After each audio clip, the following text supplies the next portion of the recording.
A heart shattered by betrayal can become a diamond, unbreakable, brilliant, and worth more than the fool who discarded it.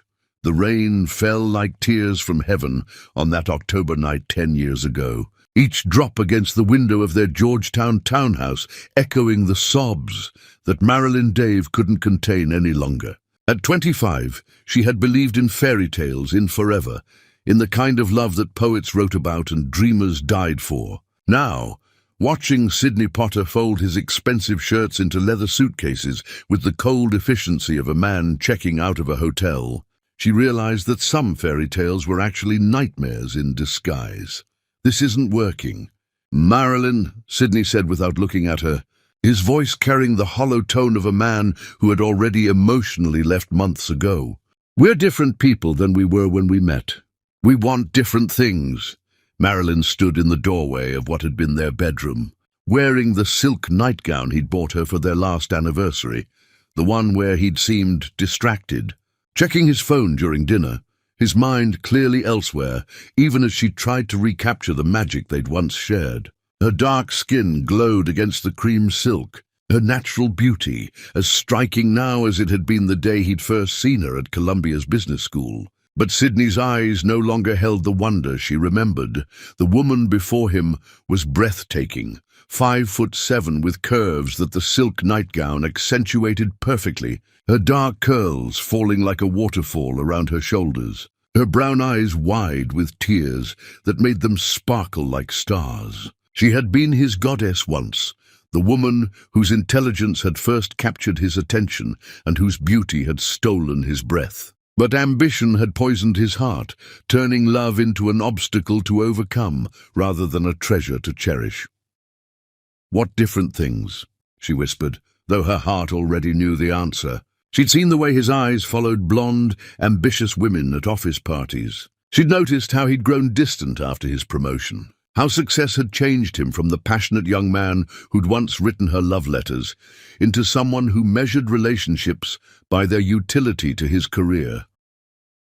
Sidney finally looked at her, and for a moment, just a heartbeat, she saw something flicker in his blue eyes. Pain, regret, the memory of nights when they'd made love with desperate passion, when he'd whispered that she was his everything, when he'd traced her skin with reverent fingers and sworn he'd never need anything more than her love. But it vanished so quickly she might have imagined it. "I need to focus on my career, on building something that matters. This domestic life, this playing house, it's not who I am," he said, the words coming out rehearsed, as if he'd practiced them in front of a mirror until they sounded convincing.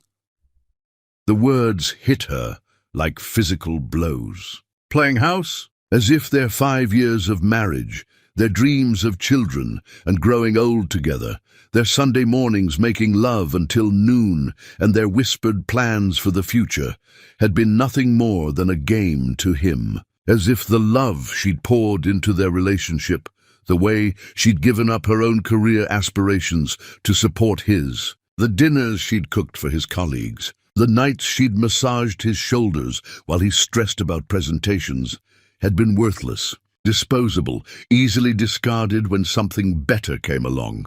Is there someone else? The question escaped before she could stop it, though she already knew the answer from the guilt that flashed across his handsome features. She'd smelled unfamiliar perfume on his shirts, had seen the way his secretary Tiffany looked at him with predatory hunger, disguised as admiration. "What I do from this point forward isn't your concern anymore," he said, which wasn't a denial, and they both knew it. The coldness in his voice was like ice against her skin, freezing the last vestiges of hope in her chest. Marilyn wrapped her arms around herself, suddenly cold, despite the October warmth still lingering in the air. For weeks, she'd been feeling strange, tired, emotional, her body changing in subtle ways that made her wonder if the dreams they'd shared of starting a family were becoming reality. The missed periods, the morning nausea she'd attributed to stress, the tender breasts and strange, fluttering sensations in her belly that felt like butterflies taking flight. But looking at Sidney now, seeing the stranger wearing her husband's face, Seeing how easily he could dismiss 5 years of love and passion and shared dreams, she knew she couldn't tell him. Not when he was walking away. Not when he'd already made his choice. Not when the words domestic obligations fell from his lips like curse words. "I loved you," she said quietly, her voice steady, despite the tears streaming down her face like rivers of heartbreak. "I loved you with everything I had. I would have given up anything for you, my career, my dreams, my independence. I did give those things up, believing we were building something together." The memory of their wedding day flashed between them. How handsome he'd looked in his tuxedo, how her heart had raced when he'd lifted her veil, how they'd danced to At Last, while he'd whispered that she was his miracle, his answered prayer, his forever. How young and foolish and beautifully naive she'd been to believe in forever, with a man who viewed love as a temporary convenience. Sydney's jaw tightened, the muscle ticking with the kind of tension that came from suppressing conscience. "That was your choice. It was our choice. Or so I thought." Marilyn moved to their wedding photo on the dresser, touching the frame with trembling fingers that remembered how he'd slipped the ring onto her finger with hands that shook with emotion. "Do you remember our vows? You promised to love me in sickness and health, for richer or poorer, for better or worse. I guess this is the worst part and you're choosing to run." "I'm not running. I'm evolving, growing, moving toward my potential instead of letting domestic obligations hold me back," he said. And there it was again, that clinical term that reduced their marriage to a burden, their love to a chain around his ambitious neck. The way he said it, domestic obligations, as if she were a mortgage payment or a gym membership he no longer wanted to maintain. As if the nights she'd held him when work stress made him cry, the mornings she'd made his favorite breakfast before important meetings, the evenings she'd listened to his dreams and fears and insecurities, had been nothing more than tasks she'd performed rather than love she'd given freely. Marilyn felt something inside her crystallize, harden into something unbreakable. She straightened her spine with the grace her grandmother had taught her, the dignity that no man, no matter how cruel, could strip away unless she let him. She looked at Sydney Potter with the measured gaze of a woman who'd just realized she'd been loving a mirage.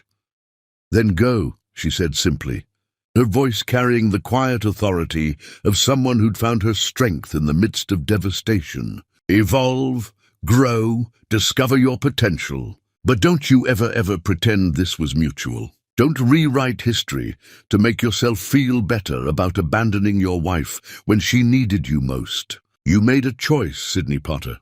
Live with it." She walked to their bedroom door, her silk nightgown whispering against her skin like a prayer, pausing without turning around. Through the thin fabric, Sydney could see the silhouette of the body he'd once worshipped, the curves he'd traced with reverent hands, the woman who'd given him everything and was about to lose it all because of his cowardice.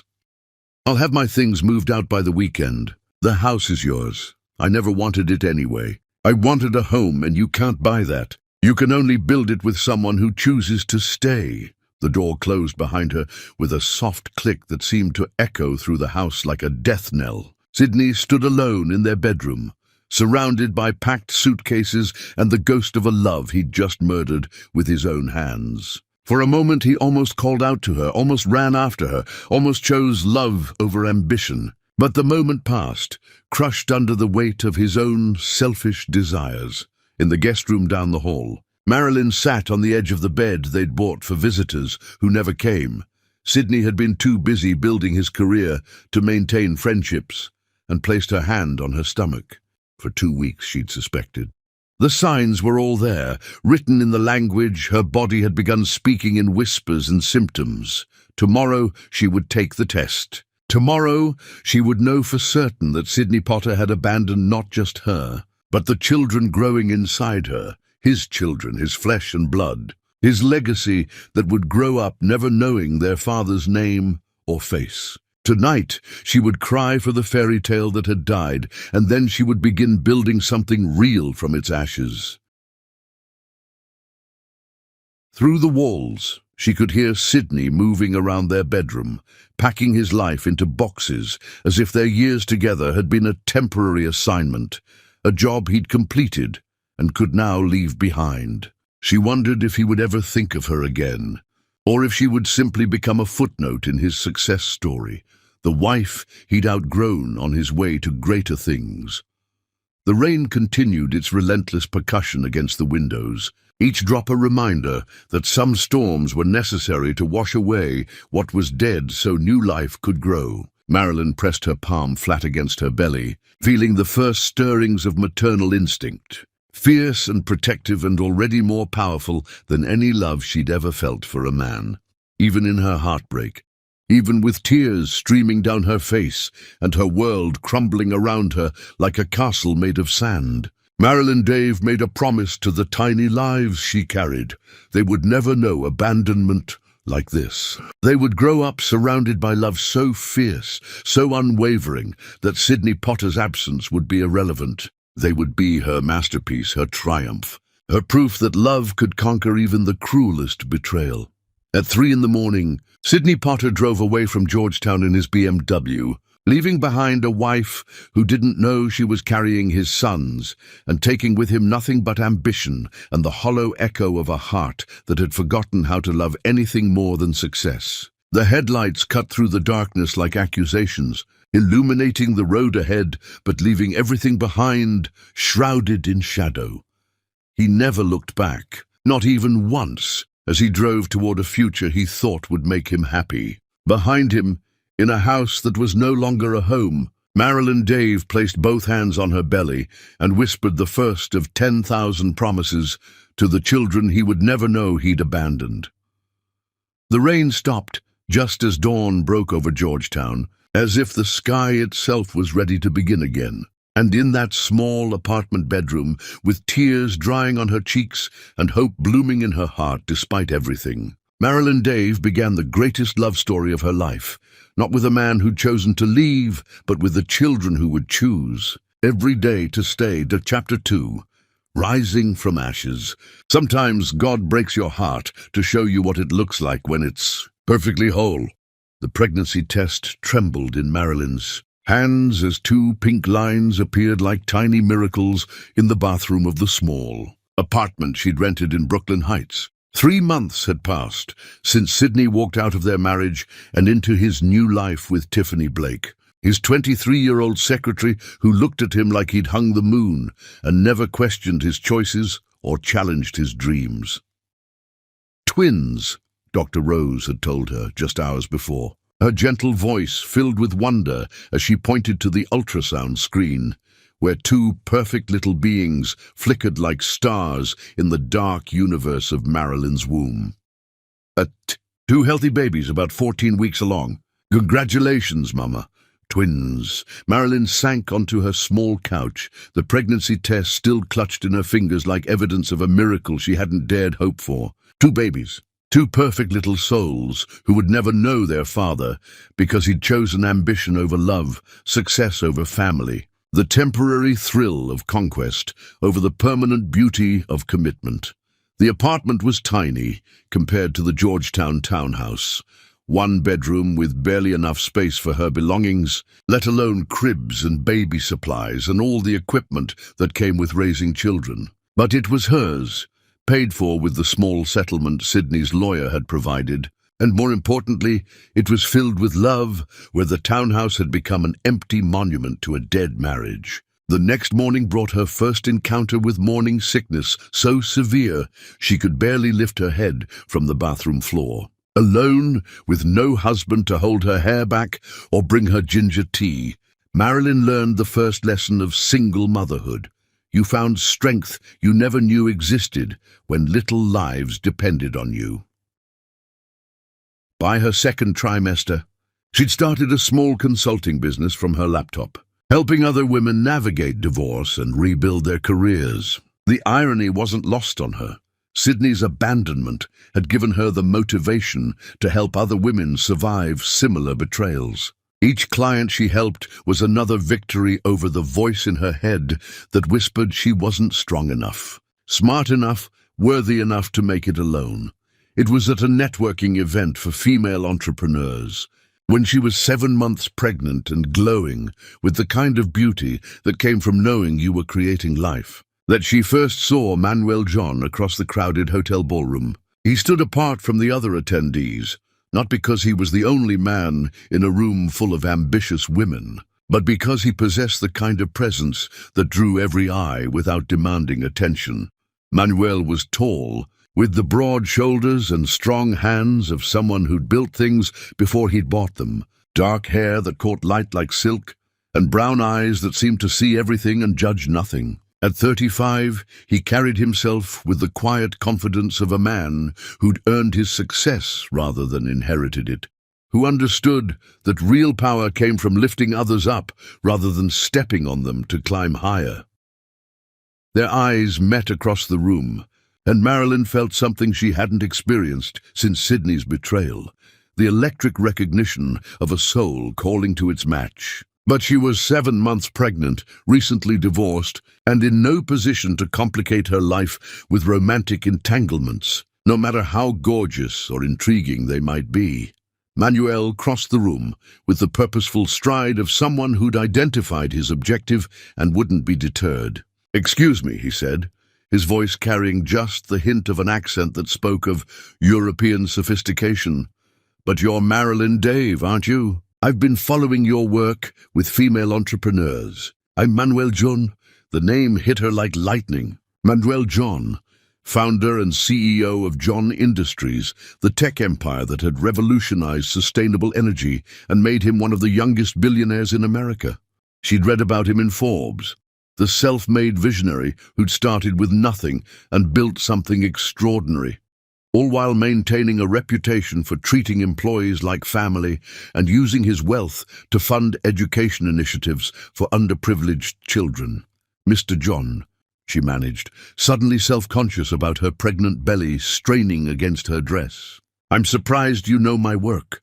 Please call me Manuel. And your reputation precedes you, the woman who helps other women rebuild their lives after devastating setbacks. That's exactly the kind of work I admire." His eyes dropped briefly to her belly, then returned to her face with no judgment, only warmth. "Congratulations on your pregnancy. You're glowing." The simple kindness in his voice, the way he looked at her pregnant form, as if it made her more beautiful rather than less desirable, brought tears to her eyes. Sydney had never looked at her pregnant body with anything but dismay, as if her changing shape was a personal inconvenience he'd have to endure. "Thank you," she whispered. "I have a proposition for you," Manuel continued, his business mind clearly working. "John Industries is launching a new division focused on supporting women-owned businesses. We need someone to head the initiative, someone who understands from personal experience what it takes to rebuild after loss. Would you consider consulting for us?" Marilyn stared at him, wondering if this was real or if pregnancy hormones had caused her to hallucinate the most beautiful job opportunity of her life. "You want to hire me? Now, like this?" She gestured to her obvious pregnancy. "I want to hire your brilliant mind and your passionate heart," Manuel said simply. "The pregnancy just proves you're capable of nurturing life while building a future. Exactly the qualities we need for this project." That night, Marilyn lay in her small bed, feeling the twins kicking against her ribs as if they approved of the direction their lives were taking. Manuel John's business card sat on her nightstand, but it was his kindness she couldn't stop thinking about, the way he'd looked at her, as if her pregnancy made her magnificent rather than inconvenient, the respect in his voice when he'd spoken about her work, the immediate sense that here was a man who understood that strength and vulnerability could coexist beautifully. 3 weeks later, she started working for John Industries, operating from a stunning office in Manhattan that Manuel had equipped with everything a pregnant woman could need. Ergonomic furniture, a small kitchen stocked with healthy snacks, even a nap room for when the exhaustion became overwhelming. More importantly, he'd structured her position so she could work from home after the babies arrived, building a career around motherhood rather than despite it. The twins, Scott and Brian, arrived on a snowy February morning, perfect and healthy and absolutely worth every moment of pain and fear that had brought them into the world. Manuel sent flowers, not the standard congratulatory arrangement, but 2 small rose bushes, one for each boy, with a note that read, "For Scott and Brian, who are lucky to have the strongest woman I know as their mother. May these roses grow as beautifully as they will under your love."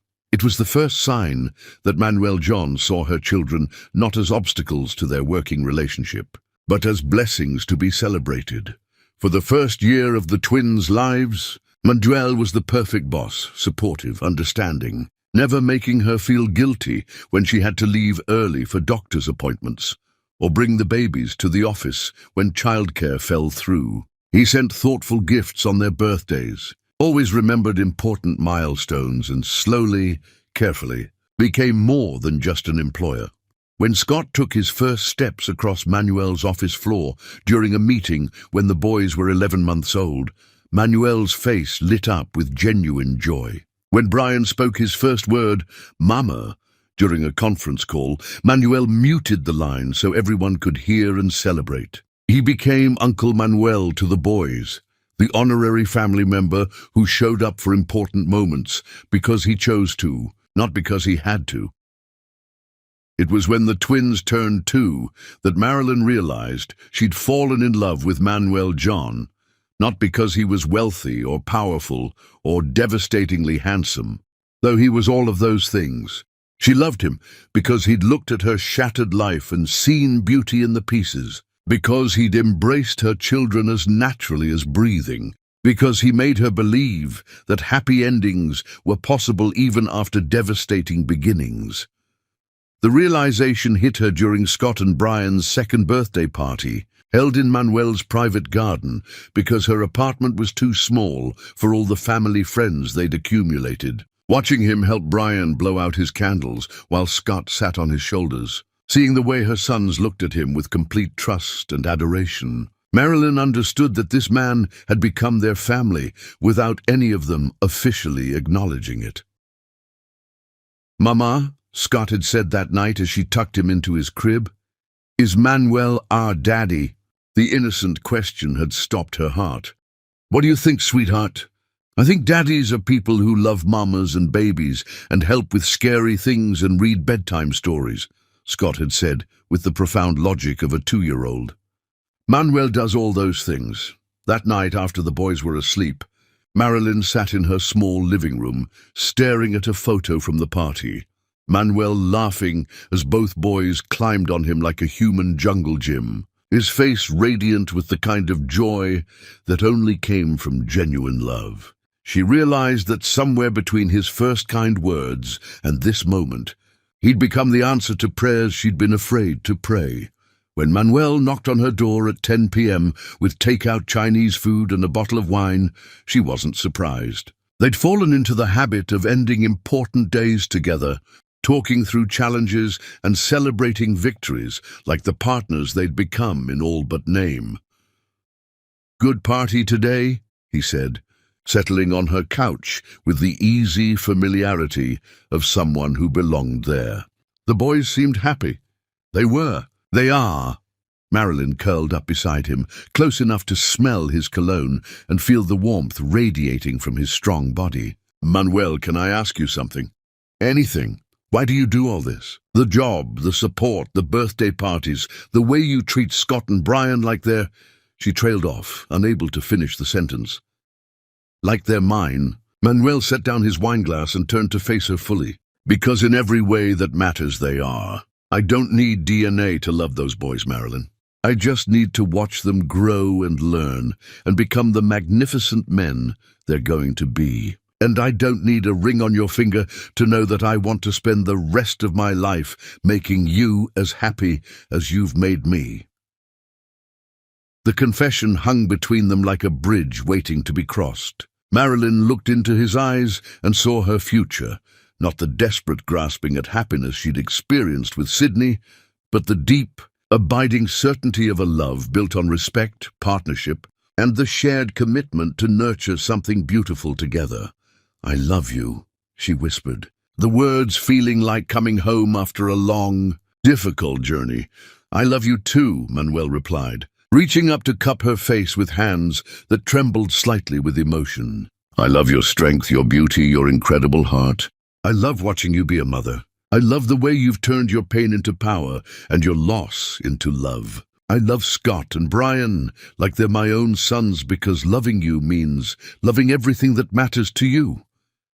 When he kissed her, it was with the reverence of a man who understood that he was holding something precious, something that had been broken before and deserved to be treasured. It was nothing like the desperate passion she'd shared with Sydney. This was deeper, richer, a promise wrapped in tenderness and sealed with the kind of love that lasted lifetimes.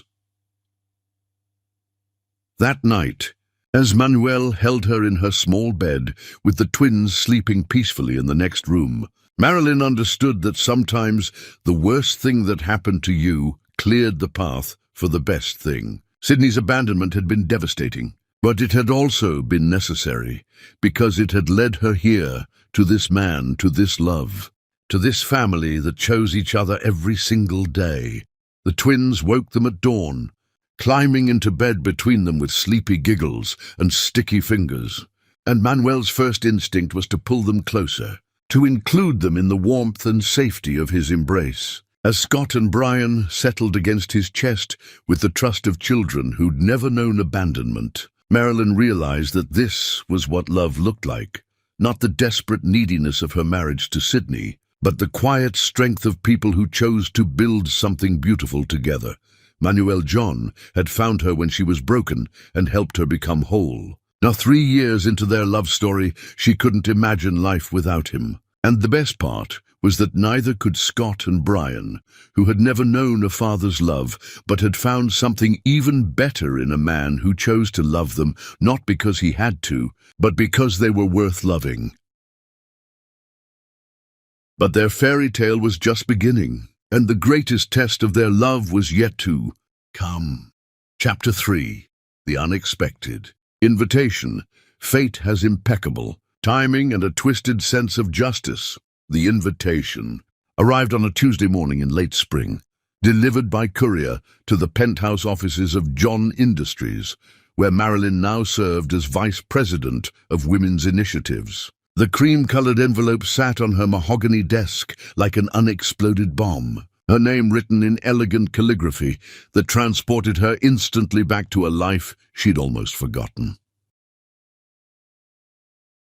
Mrs. Marilyn Dave, not Dave John, as she'd been known for the past 2 years since her wedding to Manuel. Just Dave, as if the most beautiful chapter of her life had never been written. Janet Rodriguez, her assistant and closest friend, had brought the envelope with the kind of expression usually reserved for delivering terminal diagnoses. It came by private courier, Janet said carefully, her usually warm voice tight with concern. The messenger said it was important that you receive it personally. Marilyn stared at the envelope, her heart racing with the familiar rhythm of anxiety and dread. She knew that handwriting had once treasured love letters written in that same careful script. Only 2 people in the world still called her by her maiden name, her elderly aunt in Detroit, and the man who'd abandoned her 10 years ago. Should I? Janet began, reaching for the envelope as if to dispose of it. No, Marilyn said quietly, her voice steadier than she felt. Close the door, please. When she was alone, Marilyn held the envelope up to the light, streaming through her floor-to-ceiling windows. 42 floors below, Manhattan bustled with the energy of 8 million people building their lives, while she sat frozen in time, holding what felt like a ghost from her past. With surgeon's steady hands, she opened the envelope. The invitation itself was a masterpiece of expensive taste, thick cardstock with gold embossing that probably cost more than most people's monthly rent. Everything about it screamed wealth, status, the kind of life Sydney had always craved more than love. Mr. Sidney Potter requests the honor of your presence at his wedding to Ms. Tiffany Blake. Saturday, June 15th at the Meridian Club. Reception to follow. Black tie required. There was a handwritten note on expensive letterhead. Marilyn, I thought you'd want to see how everything worked out. It would mean a lot to have you there. Hope life has been kind to you. Sydney. The casual cruelty of it stole her breath. After 10 years of silence, after walking away without a backward glance, he was inviting her to watch him marry another woman. The subtext was clear. Look how much better I did without you. Look how right I was to leave. Marilyn set the invitation down with infinite care, though her instinct was to tear it into pieces.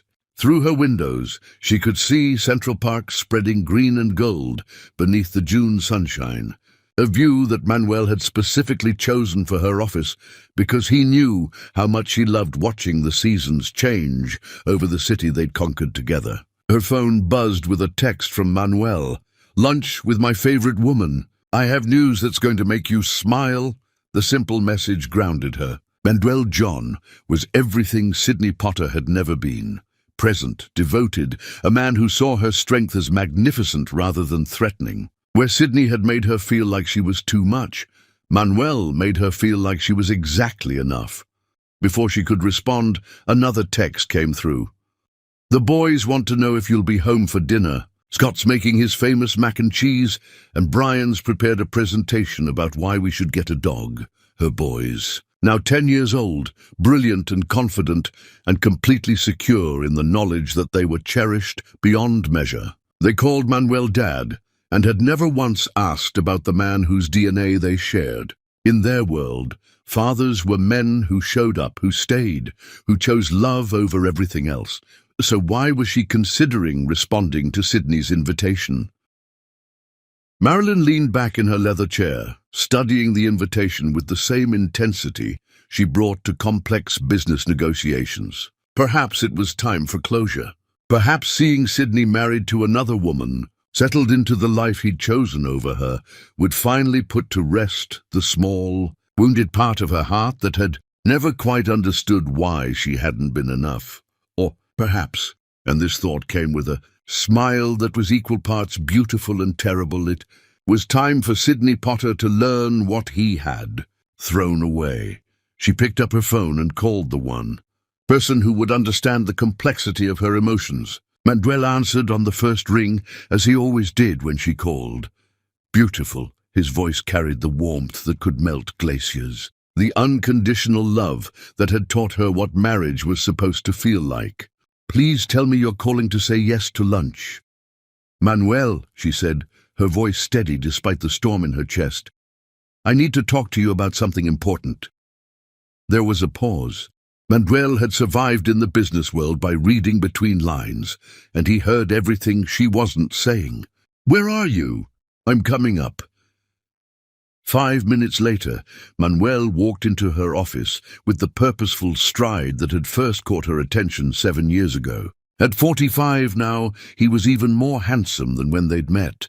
Success and happiness had given him a confidence that made other men look diminished by comparison. He wore his wealth like a well-tailored suit, comfortable and understated, and his dark eyes immediately zeroed in on the invitation lying on her desk.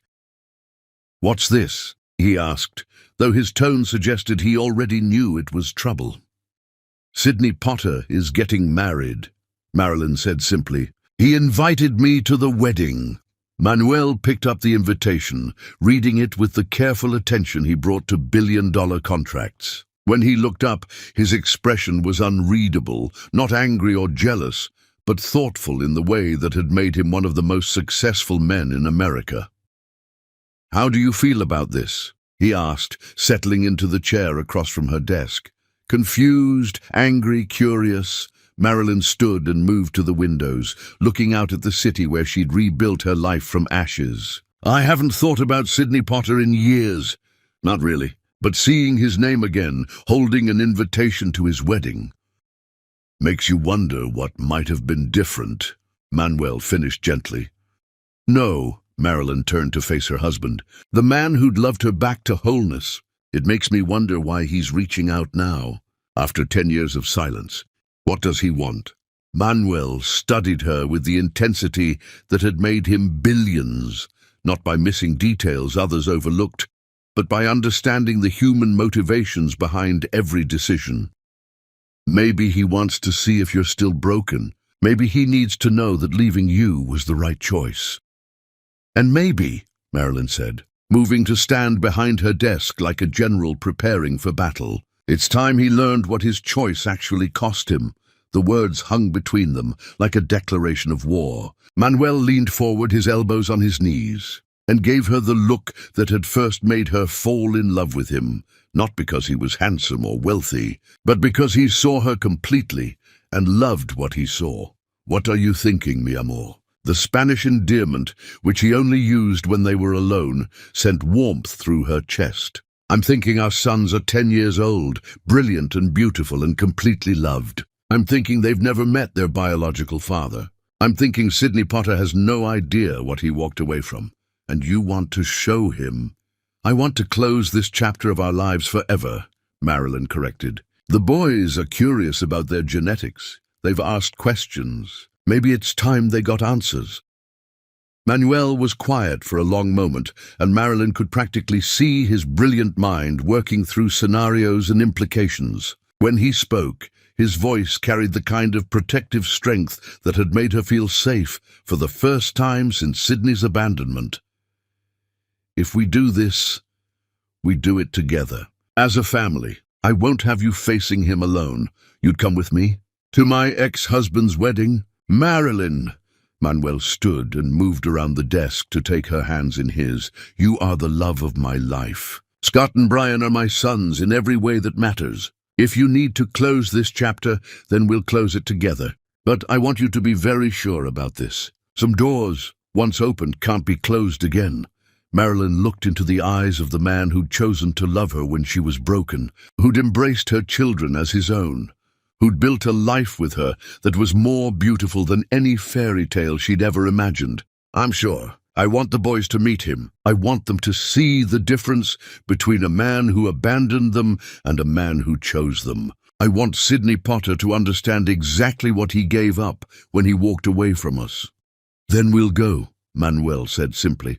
"But we'll go as the family we are, united, unshakable, and absolutely certain of our worth." That evening, they sat the twins down in their penthouse living room, the same space where Manuel had proposed 3 years earlier, where they'd celebrated every important milestone of their unconventional but perfect family. "Boys," Marilyn began, her voice carrying the careful tone she used for important conversations, "we need to talk about your biological father." Scott and Brian, now 10 and wise beyond their years, exchanged one of their wordless twin communications before giving their parents their full attention. They were beautiful children, Scott with his artistic soul and gentle heart, Brian with his mathematical mind and fierce loyalty, both carrying the confidence that came from being genuinely cherished. "The sperm donor?" Brian asked with the brutal directness that still caught adults off guard. "Brian," Scott hissed, though he was clearly thinking the same thing. "His name is Sidney Potter," Marilyn continued, fighting a smile at Janet's influence on their vocabulary. "And he's getting married next month. He invited me to the wedding." "That's weird," Scott observed with his artist's eye for emotional nuance. "Why would he invite you? Does he want you back?" "I think he wants to show me how successful he's become," Marilyn said honestly. "But more importantly, this might be an opportunity for you to meet him, if you want to." The twins considered this with the serious concentration they brought to complex problems. Finally, Brian spoke for both of them. "We're curious. I mean, we know who our real dad is." He nodded toward Manuel, who was trying not to look emotional, "but it might be interesting to meet the person whose genetics we inherited." "Like a science experiment," Scott added helpfully. "Nature versus nurture in real time." Manuel laughed despite himself. "Your sons have no respect for emotional complexity." "They get that from me," Marilyn said, smiling at her husband with the easy affection that still made Sidney's absence feel like the gift it had turned out to be. 3 weeks later, as they prepared for Sidney Potter's wedding, Marilyn stood in their walk-in closet, choosing her outfit with strategic precision, not out of vanity, but out of a desire to look like exactly what she was, a woman who had turned abandonment into triumph, rejection into resurrection. She chose a midnight blue dress that Manuel had bought her for their anniversary, silk that moved like water around her body, elegant without being showy, sophisticated in a way that whispered wealth rather than shouted it. The sapphire necklace he'd given her when Scott and Brian started calling him Dad would complete the ensemble. Manuel appeared behind her in the mirror, already dressed in his tuxedo, looking like he'd stepped from the pages of a magazine dedicated to men who conquered worlds and won hearts. "You look magnificent," he said, his hands settling on her waist. "I look like a woman who's exactly where she belongs," Marilyn corrected, leaning back against his chest. "Which is magnificent," Manuel murmured against her ear. "Are you ready for this?" Marilyn looked at their reflection, a couple who'd built something beautiful from broken pieces, who'd turned pain into power and loss into love. "I'm ready to show Sidney Potter what he could have had if he'd chosen love over ambition. And if he'd been worthy of it," Manuel added, pressing a kiss to her temple. The twins appeared in their doorway, handsome in their miniature tuxedos, looking like young princes who'd never doubted their place in the world. "Are we really going to crash a wedding?" Scott asked, with barely contained excitement. "We're not crashing anything," Marilyn said firmly. "We were invited. We're simply accepting the invitation as the family we are." "This is going to be epic," Brian announced with satisfaction. As their car pulled up to the Meridian Club 3 hours later, Marilyn took Manuel's hand and squeezed it gently. "Thank you," she said quietly, "for coming with me, for being exactly what Sidney never was." "Thank you," Manuel replied, "for letting me love you, for giving me the family I never knew I wanted, for being brave enough to build something beautiful from something broken." The Meridian Club rose before them like a monument to old money and older traditions, its Georgian columns gleaming in the afternoon sunlight. But Marilyn felt no intimidation, no insecurity about her place in this rarefied world. She was Mrs. Manuel John now, mother to 2 brilliant boys, partner to a man who'd built an empire and chosen her to share it with. She was about to give Sidney Potter the education of his lifetime, and she was going to enjoy every minute of it. Chapter 4. Preparing the Perfect Storm. The most powerful weapon is not anger, but the undeniable evidence of a life well lived. In the 3 weeks leading up to Sidney Potter's wedding, the John family home became a study in controlled preparation. Their penthouse overlooked Central Park from the 68th floor, its floor-to-ceiling windows offering a view that made Manhattan look like a kingdom spread below their feet. But it wasn't the wealth or the luxury that made it beautiful. It was the love that filled every room, the laughter that echoed from the boys' bedrooms, the way Manuel looked at Marilyn as if she'd hung the stars in the sky just for him. "Tell us again why we're going to this wedding," Scott said one evening as they sat around their dining table, the city lights twinkling like earthbound stars beyond the windows. He was working on architectural sketches for a treehouse he wanted to build in the small garden Manuel had created on their private terrace. "Because sometimes you have to close old chapters before you can fully appreciate the new ones," Marilyn explained, watching her older son's artistic hands move across the paper with the same precision he'd inherited from her, and the creativity that was purely his own.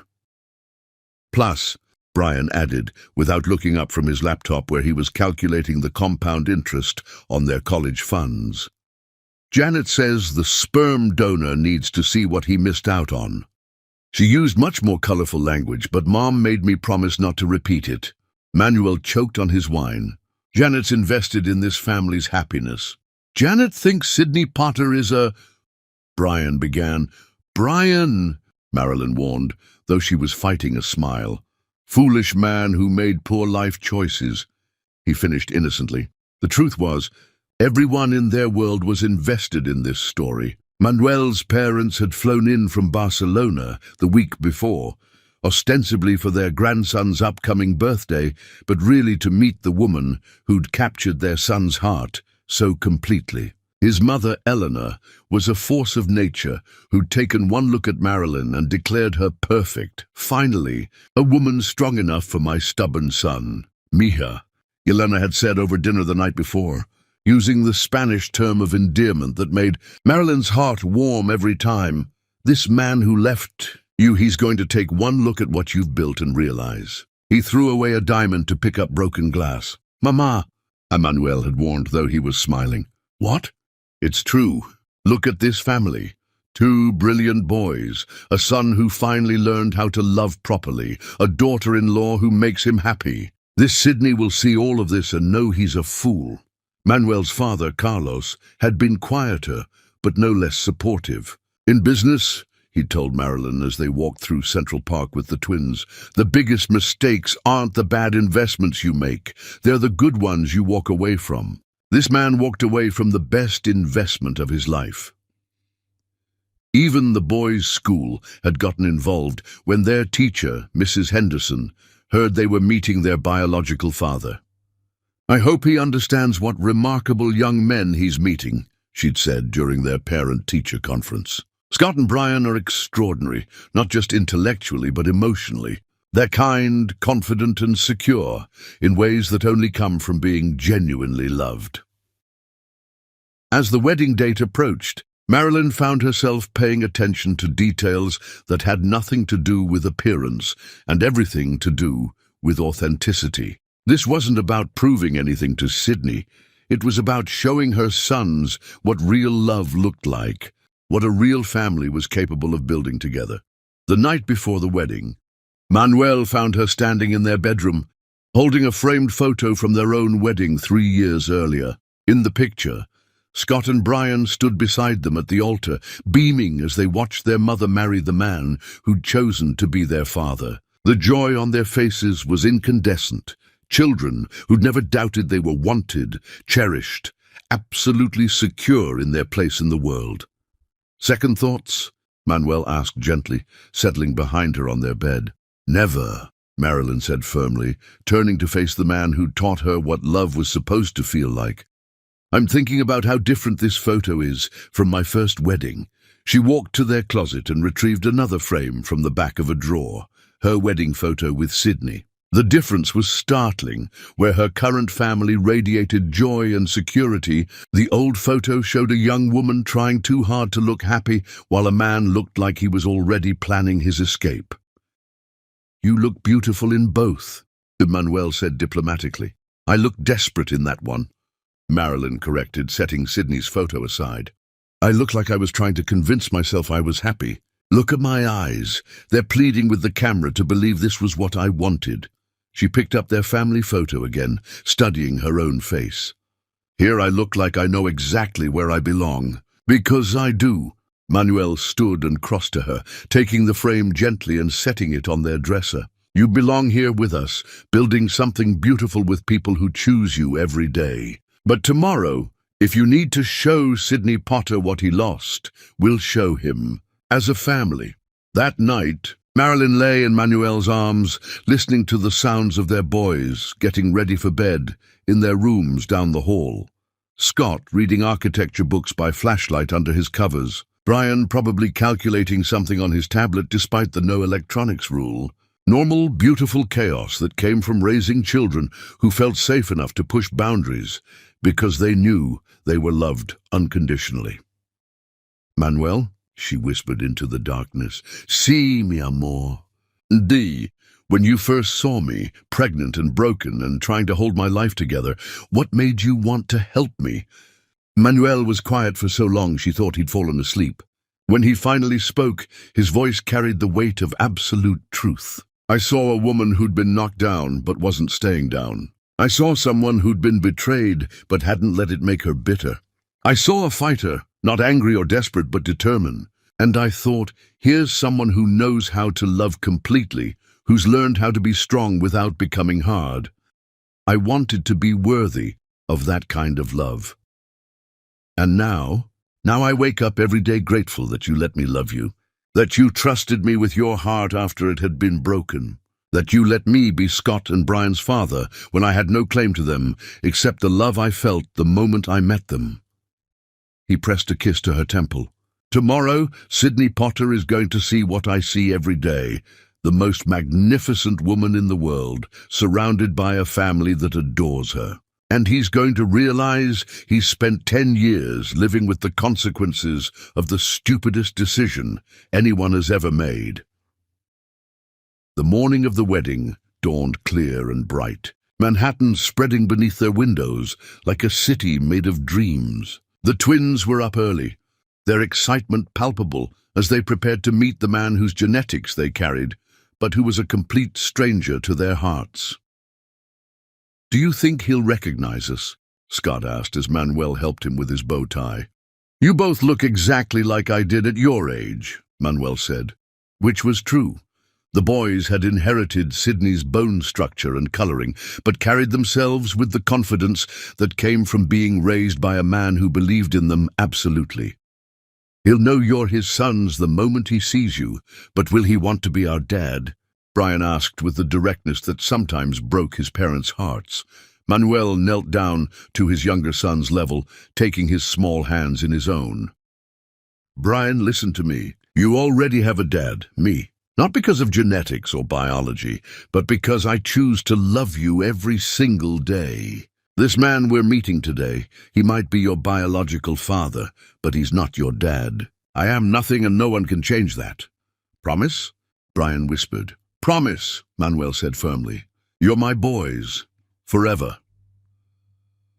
An hour later, they stood in the foyer of their home, the John family dressed like royalty preparing for a state function. Marilyn in her midnight blue dress with Manuel's sapphires at her throat, Manuel in his perfectly tailored tuxedo, and Scott and Brian looking like young princes who'd never doubted their place in the world.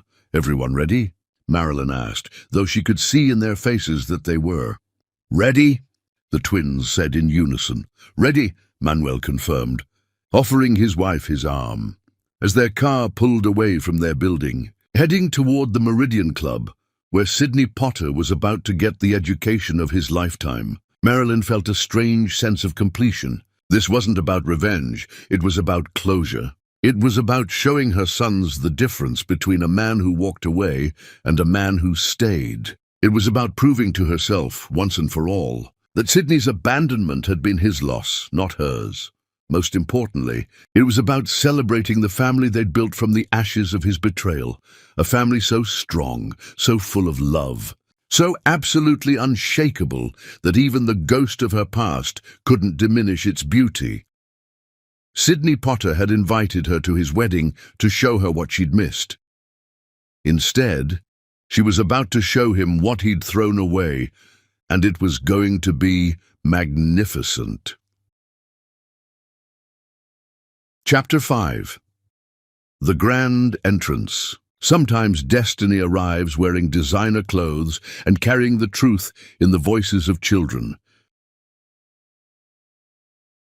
The Meridian Club stood like a temple to old money and older traditions, its Georgian columns rising from manicured lawns that had hosted the celebrations of America's elite for over 2 centuries. On this perfect June afternoon, every detail gleamed with the polish that only unlimited wealth could provide. Crystal chandeliers throwing rainbows across marble floors, arrangements of white roses that cost more than most people's monthly rent, and 300 guests dressed in the kind of formal attire that whispered rather than shouted status. In the bridal suite, Sydney Potter stood before a full-length mirror, adjusting his platinum cufflinks for the 3rd time in 5 minutes. At 38, he was handsome in the way that money and good genetics made possible, perfectly groomed, expensively dressed, carrying himself with the confidence that came from finally achieving everything he'd thought he wanted. His reflection showed a successful man about to marry a beautiful woman in front of everyone who mattered in New York's financial and social circles. So why did he feel hollow inside? "You look perfect, darling," Tiffany Blake said. appearing behind him in her wedding dress, a confection of silk and diamonds that had cost more than most people's cars and made her look like a fairy tale princess. At 28, she was beautiful in the calculated way of women who'd learned to use their looks as currency, blonde and blue-eyed, and young enough to make Sydney feel powerful and desired. Do I? Sydney studied his reflection, searching for the satisfaction he'd expected to feel on his wedding day. Instead, he felt like an actor playing a role he'd never quite learned properly. Of course you do. You're marrying me, aren't you? Tiffany laughed, the sound bright and brittle. And in front of all these important people, Charles Blackwood is here, and Senator Whitfield, and the Mortons from Boston. Even Alexander Cross sent his regrets. Apparently he's at some family function with his wife. Sydney nodded. Though something about the mention of Alexander Cross, the billionaire whose empire made Sydney's success look modest by comparison, sent a chill down his spine. He'd sent invitations to everyone who mattered in their social circle, including some he barely knew, as a way of announcing his arrival in their rarefied world, including one invitation he'd sent on impulse to a woman he hadn't spoken to in 10 years but couldn't quite forget. "Has anyone heard from Marilyn Dave?" he asked, trying to sound casual. Tiffany's smile faltered slightly. "Your first wife? Why would you care if she comes to our wedding?" "I don't care. I thought it would be nice closure for both of us." It was a lie, and they both knew it. The truth was more complicated. Sydney had sent that invitation partly out of curiosity, partly out of a need to prove to himself that leaving her had been the right choice, and partly out of a cruel desire to show her how much better he'd done without her. "Well, I suppose we'll find out," Tiffany said, though her tone suggested she hoped Marilyn Dave had been too intimidated to show up. Outside, guests were already arriving for the ceremony, a parade of New York's financial and social elite flowing across the club's front lawn like a river of designer gowns and perfectly tailored tuxedos. Sydney watched from his window as senators and CEOs, old money and new, gathered to witness his marriage to Tiffany and confirm his arrival in their world. In the main reception hall, conversation buzzed with the kind of speculation that only came when very wealthy people gathered to observe each other's life choices. Charles Blackwood, whose family had owned half of Manhattan since the Dutch settled it, stood near the bar discussing Sydney's meteoric rise with Senator Patricia Whitfield.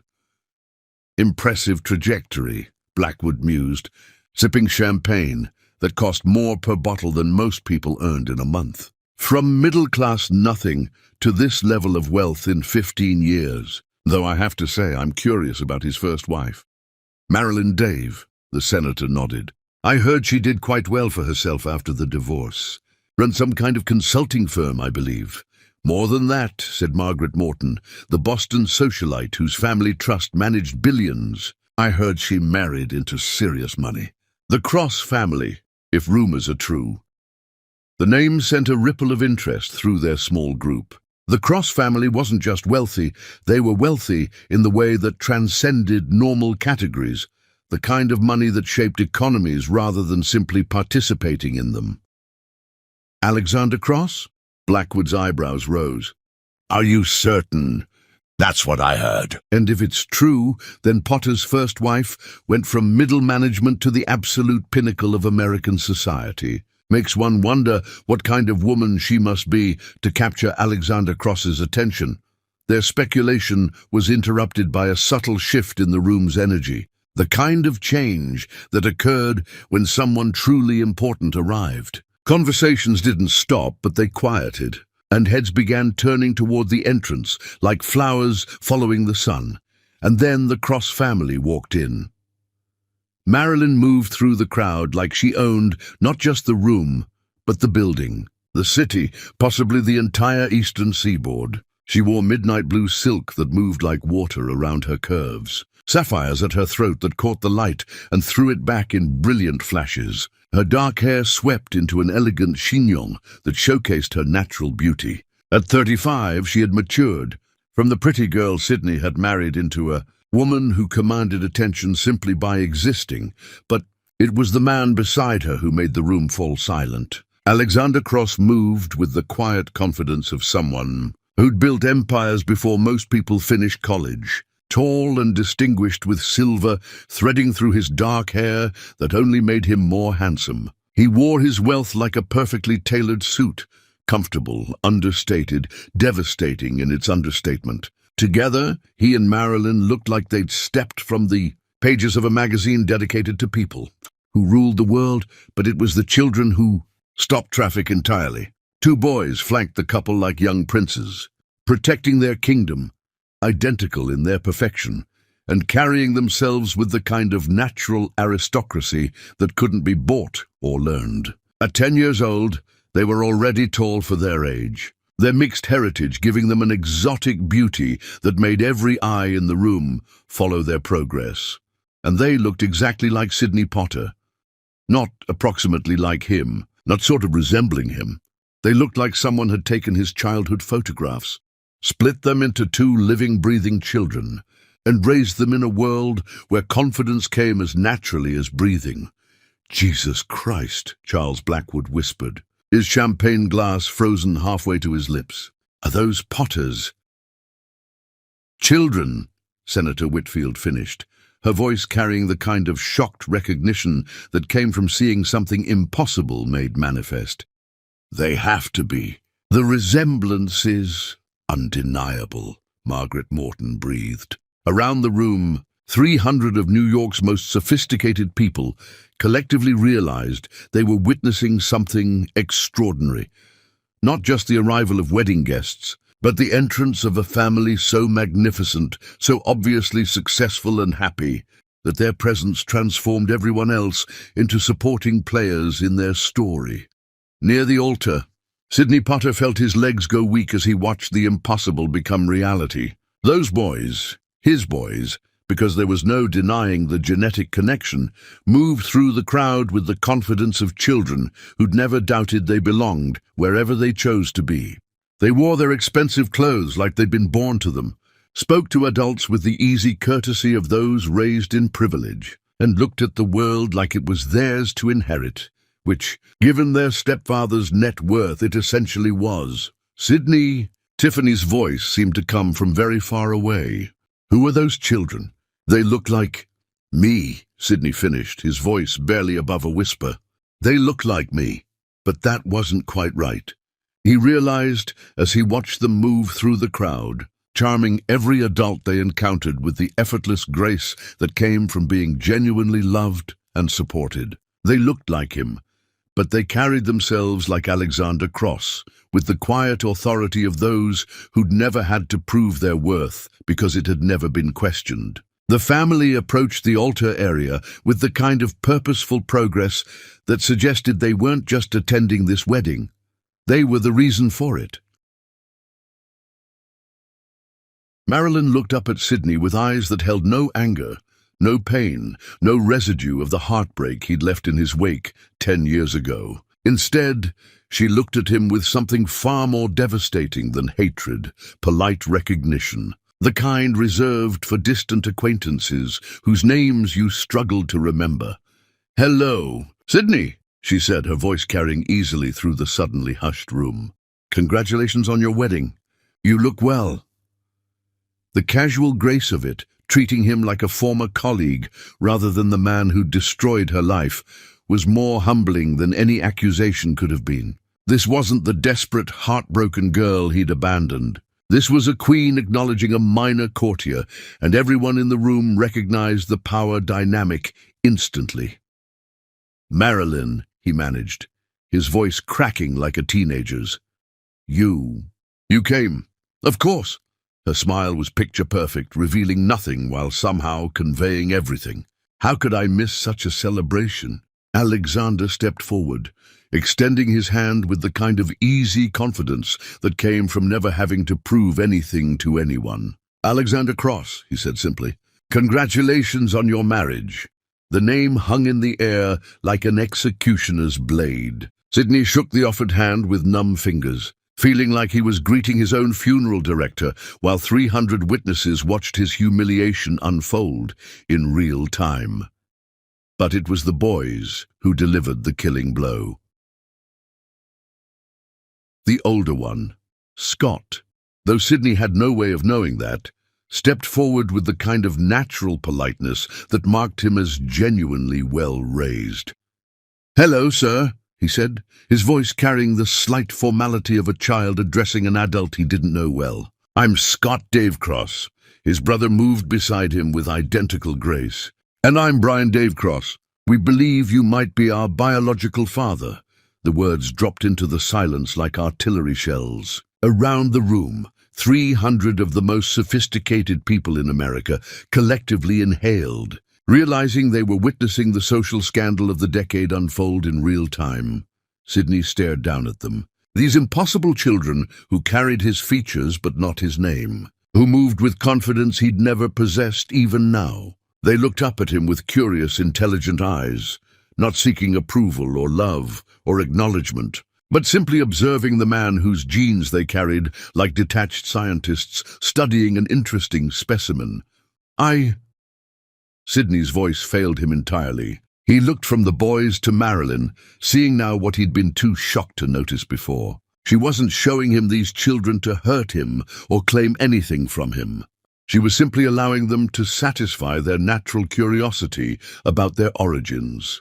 And in doing so, she was destroying him more completely than any weapon could have. These weren't just his sons, they were tiny titans, miniature masters of the universe who spoke with the casual authority of children raised in a world where anything was possible. They were everything he might have been if he'd been raised with love instead of ambition, security instead of desperation, confidence instead of the constant need to prove himself worthy. Behind them stood the man who'd been their real father, not the one who'd contributed DNA, but the one who'd shown up, who'd stayed, who'd chosen them and their mother when Sydney had chosen to run away. As the wedding guests watched in fascinated horror, Sydney Potter realized he was looking at the greatest revenge imaginable, not his destruction, but the magnificent life his family had built without him. They didn't need him, hadn't missed him, hadn't even thought about him. They'd simply taken his abandonment and transformed it into the foundation for something beautiful. The revenge was so perfect, so complete, so utterly devastating that Sydney could only stand at his own wedding altar and watch his past demolish his future with the innocent voices of the sons he'd thrown away before they were even born. And the most devastating part was that they weren't trying to hurt him. They were simply being themselves, brilliant, confident, loved children who'd grown up without him and turned out perfect anyway. Chapter 6. Recognition and Shock. The truth has a way of arriving at the worst possible moment, dressed in its finest clothes and speaking in the voices of children. The silence that followed Brian's matter-of-fact announcement, "We believe you might be our biological father," stretched like a taut wire about to snap. 300 of New York's most powerful people held their collective breath, watching Sydney Potter's carefully constructed world implode with the slow-motion fascination usually reserved for natural disasters and social catastrophes. Tiffany Blake, resplendent in her $50,000 wedding dress, moved closer to Sydney with the instinctive need for protection that came from recognizing a threat she didn't fully understand. Her blue eyes darted between her groom and the family that had materialized like beautiful ghosts from his past. Her perfect wedding day dissolving into something that would be remembered for all the wrong reasons. "Sydney," she whispered, her voice carrying the high pitch of barely contained panic. "What is he talking about? You don't have children. You told me you didn't have children." But Sydney couldn't answer her, couldn't even acknowledge her presence, because he was staring at these impossible boys with the kind of recognition that went deeper than resemblance. It was like looking at home movies of his own childhood, If those movies had been directed by someone who understood that children should be confident rather than anxious, loved rather than tolerated, celebrated rather than endured. Scott tilted his head with the curiosity that had driven him to excel in everything from mathematics to art. "We didn't mean to upset anyone," he said politely, his voice carrying the genuine concern of a child who'd never learned to be cruel. "We were just curious about genetics and family medical history. And probability theory," Brian added helpfully, his mathematical mind already calculating the social dynamics unfolding around them.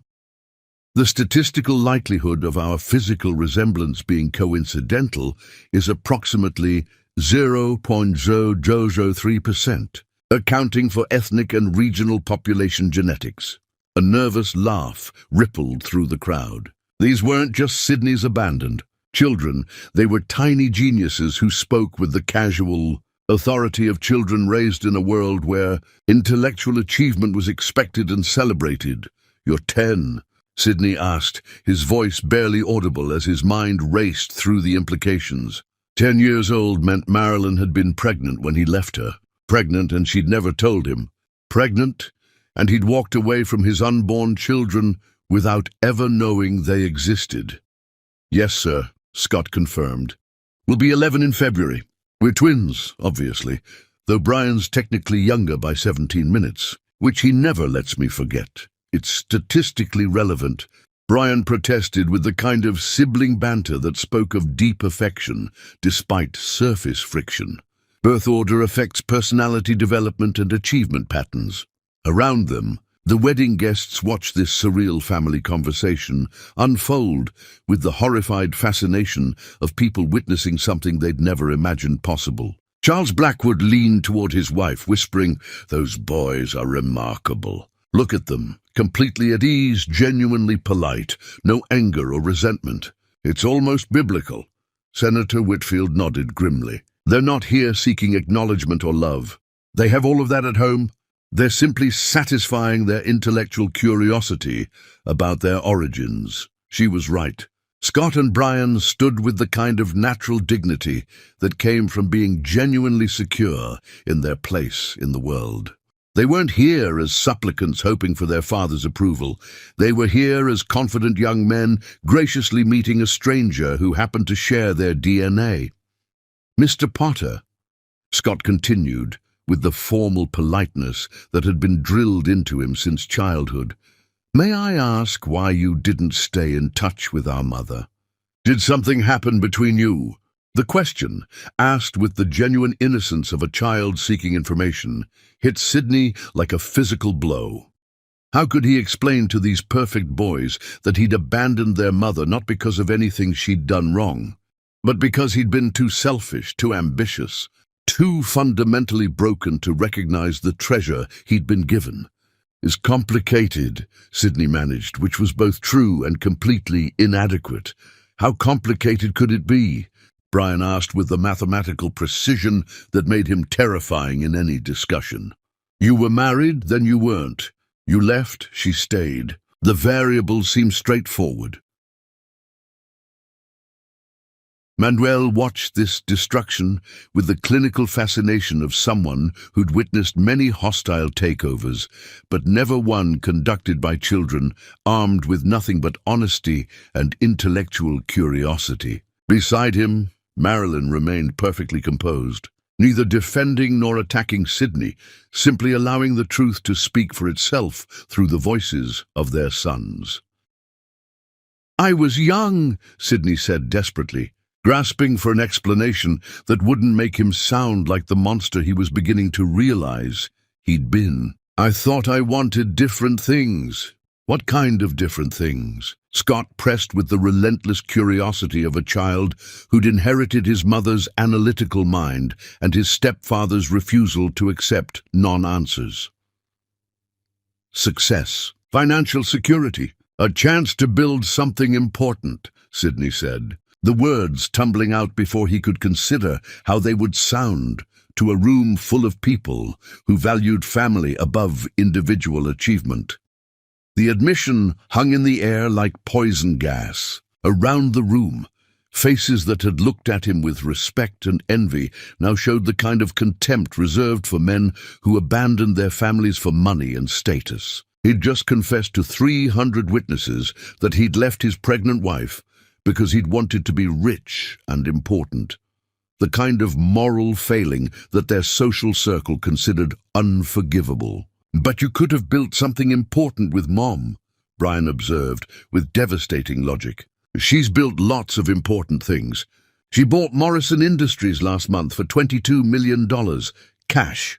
A ripple of impressed murmurs ran through the crowd. Morrison Industries was old New York royalty, and the casual mention of its acquisition, delivered by a 10-year-old who obviously considered it routine, drove home exactly how far out of Sydney's league his ex-wife had climbed. "She did," Sydney whispered, feeling like Alice falling down a rabbit hole where nothing made sense anymore. "Oh, yes," Scott said brightly, completely unaware of the devastation his words were causing. "Mom's very successful. She has offices in 12 countries now, and Dad has offices in 18. We went to the Tokyo opening last Christmas. Have you ever been to Tokyo, Mr. Potter?" The question, innocent on its surface, was devastating in its implications. These children traveled the world, lived lives of genuine privilege and global significance, spoke multiple languages, and moved through international business circles like they owned them. Sydney's considerable success, which he'd been so proud to display at this wedding, suddenly looked provincial by comparison. "No," Sydney said quietly. "I haven't been to Tokyo." "You should go," Brian suggested helpfully, his tone carrying the unconscious authority of someone accustomed to having his suggestions taken seriously. "It's very educational. Though you'd need to learn some Japanese first. We speak 4 languages. 5 if you count financial planning, which Dad says is basically its own language." Tiffany was staring at the boys with the growing horror of someone realizing she'd been competing in the wrong race entirely. These weren't just Sydney's abandoned children. They were members of a global elite that made Sydney's success look like a child's lemonade stand. "How much money does your family have?" she blurted out, then immediately flushed red at her own rudeness. "I'm sorry, that was inappropriate." "It's okay," Scott said kindly, apparently genuinely unfazed by the question. "Dad says it's rude to discuss specific numbers, but Forbes estimated our family net worth at $2.7 billion last year, though that was before the Mumbai acquisition, so it's probably higher now." The number hit the wedding guests like a tsunami. Not million, billion. With a B, Sydney Potter's considerable wealth, which he'd spent years accumulating and had planned to display at this wedding like a trophy, suddenly looked like pocket change scattered on the floor of Fort Knox. "Billion," Tiffany whispered, her voice barely audible. "With a B," Brian confirmed helpfully, his mathematical mind naturally drawn to precision. "Though Dad always says money isn't the important thing. Love is the important thing. Money just makes it easier to take care of the people you love." The simple statement, delivered with the wisdom of a child who'd never had to choose between love and security, was the final nail in Sydney's coffin. Around the room, faces that had looked at him with respect and envy now showed open contempt and pity. He wasn't just a man who'd abandoned his family. He'd abandoned a family that had gone on to achieve everything he'd ever dreamed of and more. "You left them," Margaret Morton said, her voice carrying across the sudden silence with the authority of someone whose family had shaped American history for generations. "You left your pregnant wife and never looked back." It wasn't a question. It was a statement of fact that everyone in the room now understood, and the judgment in her voice was absolute. "I didn't know she was pregnant," Sydney said desperately, though the distinction meant nothing to anyone but him. "But you left anyway," Scott observed, with the kind of devastating clarity that came from a child who'd never learned to soften difficult truths. "Without checking if she needed anything, without making sure she was okay." It wasn't an accusation. It was simply a statement of fact, delivered by a 10-year-old who understood cause and effect better than most adults understood their own motivations. And it cut deeper than any adult condemnation could have, because it came from innocent clarity rather than emotional manipulation. Sidney looked at these boys, his boys, the sons he'd never known he'd abandoned, and saw not anger or hurt or longing, but simple assessment. They were measuring him not against their hopes or dreams, but against the man who'd actually raised them. And in that comparison, Sidney Potter came up catastrophically short. "Sidney," Tiffany said, her voice shaking with the kind of fear that came from watching your entire future crumble in real time. "We need to talk, privately, now." But there was nowhere private to go. The Meridian Club's wedding chapel was designed for public celebration, not private crisis management. Sidney was trapped on his own altar, watching his future bride realize that she'd agreed to marry down so far it was practically subterranean. Around them, 300 witnesses watched the drama unfold with the horrified fascination reserved for social catastrophes and public humiliations. This wasn't just a wedding anymore. It was the public execution of Sidney Potter's reputation, conducted by his own abandoned children with surgical precision. And the most devastating part was that they weren't trying to hurt him. They were simply being themselves, brilliant, confident, loved children who'd grown up without him and turned out magnificent anyway. They didn't need his approval or acknowledgement or love, because they had all of those things at home. They were simply satisfying their curiosity about the man whose genes they carried, the way they might study any other interesting but ultimately unimportant historical artifact. The revenge was so beautiful, so complete, so utterly crushing that Sidney Potter could only stand at his own wedding altar and watch his past demolish his future with the innocent voices of the sons he'd thrown away before they were even born. And somewhere in the back of his mind, a small voice whispered the truth he'd spent 10 years trying to avoid. This was exactly what he deserved. Chapter 7. The unraveling begins. A reputation takes decades to build and only moments to destroy, especially when the destroyers are 10 years old and telling the truth. The silence following Scott's devastating observation that Sidney had left without checking if his wife was okay, stretched like a chasm opening in the marble floor of the Meridian Club. 300 of New York's most influential people watched Sidney Potter's world collapse with the horrified fascination usually reserved for natural disasters, while his abandoned sons stood before him with the patient curiosity of children waiting for an adult to answer a simple question. Tiffany Blake, magnificent in her wedding dress but trembling with barely contained panic, looked between her groom and the family that had materialized to destroy everything she'd thought she was gaining by marrying him. The fairy tale wedding she'd planned for 2 years was becoming a public relations nightmare that would follow her for the rest of her life. "Sidney," she hissed, grabbing his arm with manicured fingers that dug in like claws. "Explain this. Right now. Make it make sense." But Sidney couldn't make it make sense, because there was no explanation that wouldn't reveal him to be exactly what he was. A man who'd abandoned his pregnant wife for the promise of success and spent 10 years congratulating himself on a choice that had been morally bankrupt from the beginning. "Tiffany, please," he whispered, though he didn't know what he was asking her to do.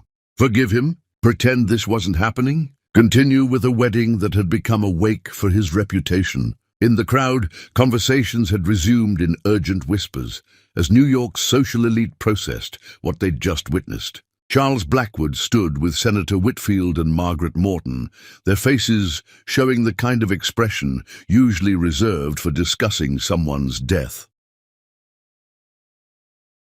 "This is unprecedented," Blackwood murmured, his voice carrying the weight of someone who'd witnessed 50 years of social scandals. "I've seen men destroyed by bad investments, criminal charges, even adultery. But this, abandoning your pregnant wife and children? In our circles, that's unforgivable." "Those boys are remarkable," Senator Whitfield added, shaking her head in amazement. "Look at them, not an ounce of resentment or anger. They're just curious about their origins. It's almost heartbreaking how well adjusted they are despite his abandonment. Because they weren't raised by him," Margaret Morton said sharply. "They were raised by a man who chose to love them. There's a difference between a biological father and a real father, and everyone in this room can see which one Alexander Cross is."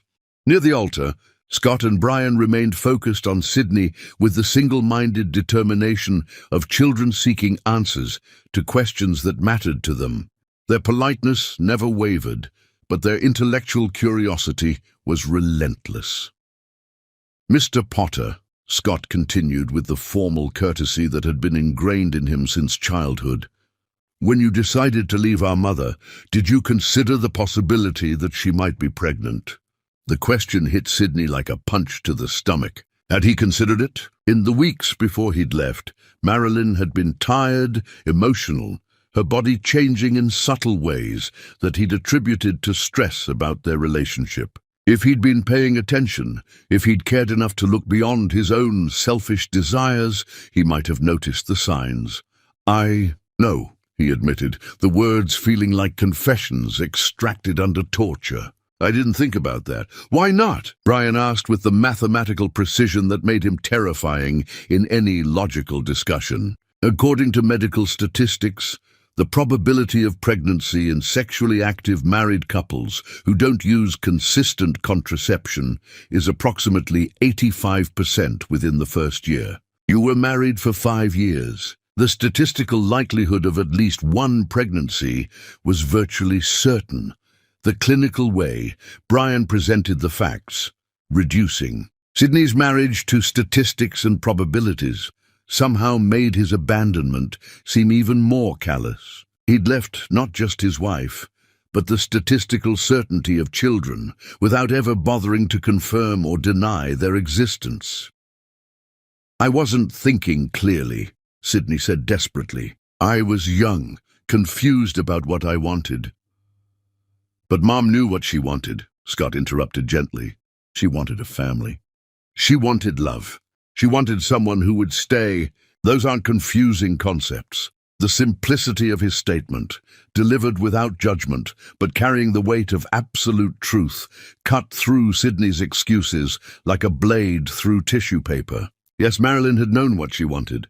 She'd wanted exactly what these boys had received from Manuel: unwavering love, consistent presence, the security of knowing they were chosen every single day.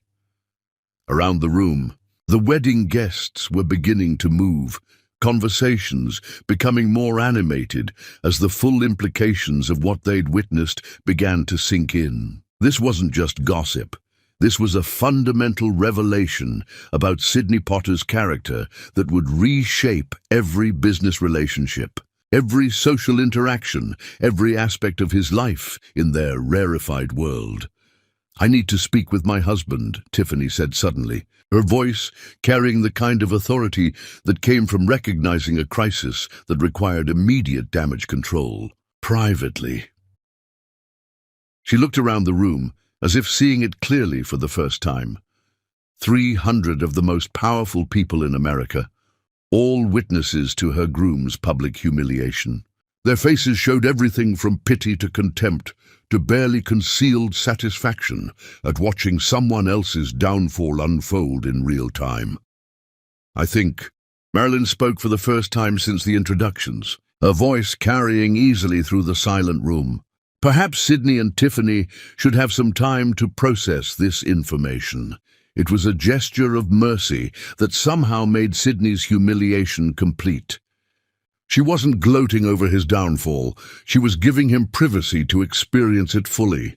The woman he'd abandoned was now protecting him from further embarrassment, and everyone in the room recognized the grace in the gesture.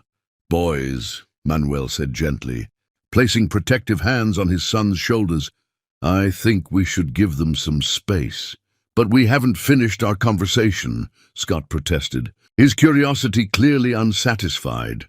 "There will be other opportunities," Marilyn said, though something in her tone suggested there wouldn't be many.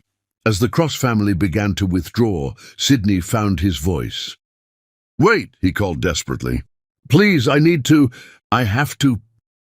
They turned back to him, 3 generations of dignity and success waiting politely for him to finish his sentence. But Sidney Potter, who'd built a career on smooth words and polished presentations, couldn't find the language for this moment. "Thank you," he said finally, the words completely inadequate. "For letting them meet me, for raising them so well, for everything." Marilyn nodded once, her queen acknowledging a subject's gratitude, and then she was gone, taking with her the husband who'd chosen to love her, and the sons who'd grown up magnificent without their biological father.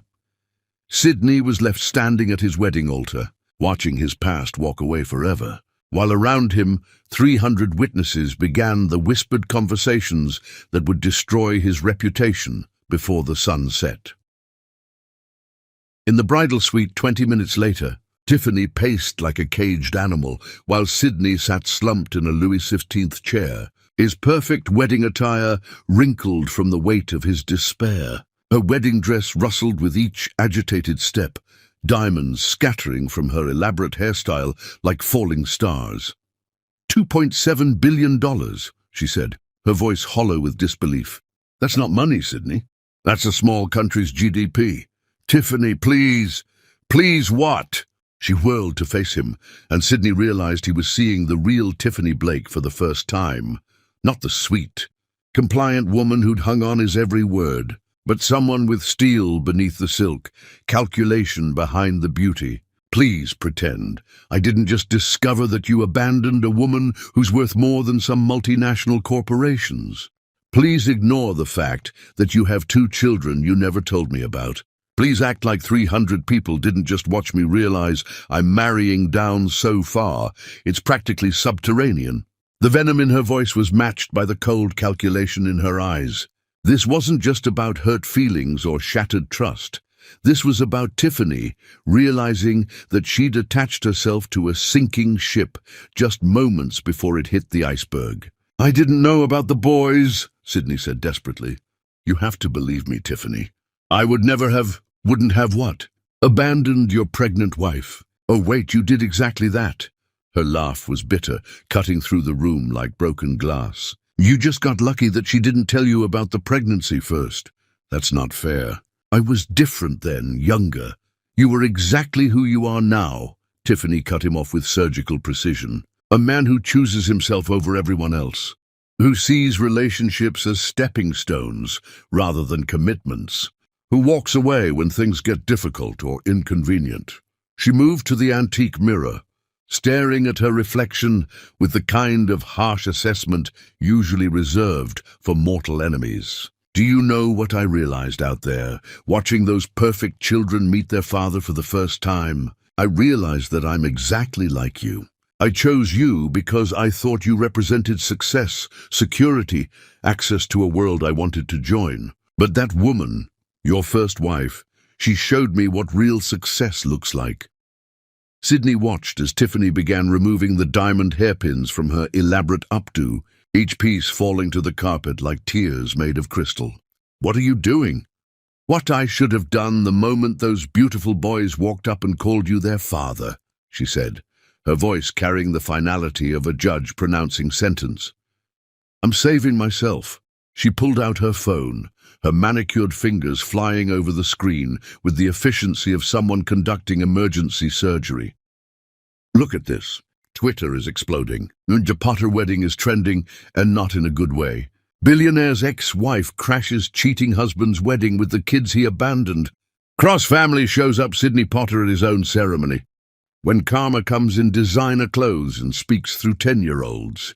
Sidney watched in horror as Tiffany scrolled through post after post, each one more damaging than the last. Photos of the Cross family's entrance were already going viral, with commenters dissecting every detail of their obvious wealth and happiness. Someone had identified Scott and Brian's elite private school, their academic achievements, their parents' charitable work. Someone else had posted a timeline of Sydney's rise to success, alongside speculation about when he'd abandoned his pregnant wife. "This is a disaster," he whispered. "This is justice," Tiffany corrected, setting her phone aside and beginning to gather her things. "And I refuse to be collateral damage in your moral reckoning." She walked to the ornate desk and picked up the marriage license they'd signed that morning, along with the prenuptial agreements and insurance documents that would have legally bound their lives together. With deliberate precision, she began tearing them into pieces. "What are you doing?" Sydney asked, though he already knew. "What I should have done the moment I realized you were capable of abandoning pregnant women and children," Tiffany said, scattering the shredded papers like confetti. "I'm protecting myself from being associated with a man who values ambition more than family and somehow ended up with less of both than the woman he threw away." The truth of her words hit him like a physical blow. That was exactly what had happened. He'd chosen success over love and ended up with neither, while Marilyn had transformed his abandonment into both. "But you love me," Sydney said desperately, grasping for anything that might stop this free fall. Tiffany paused in her destruction, looking at him with something approaching pity. "I loved what I thought you represented, Sydney.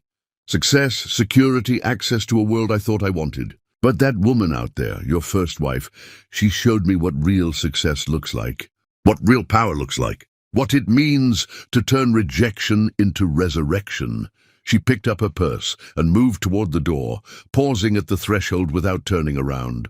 "I'll have my things moved out of your apartment by tomorrow. Consider yourself lucky that prenups work both ways. You're protected from any claims I might make."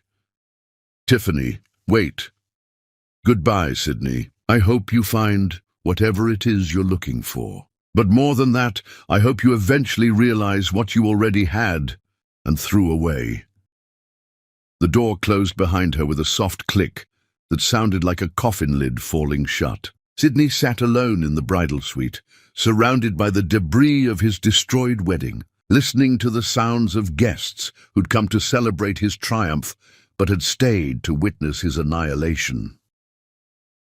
Through the window, he could see the Cross family on the club's terrace, Manuel listening intently as Scott pointed out architectural details of the building, Brian apparently explaining something complex with elaborate hand gestures, Marilyn laughing at something her husband whispered in her ear.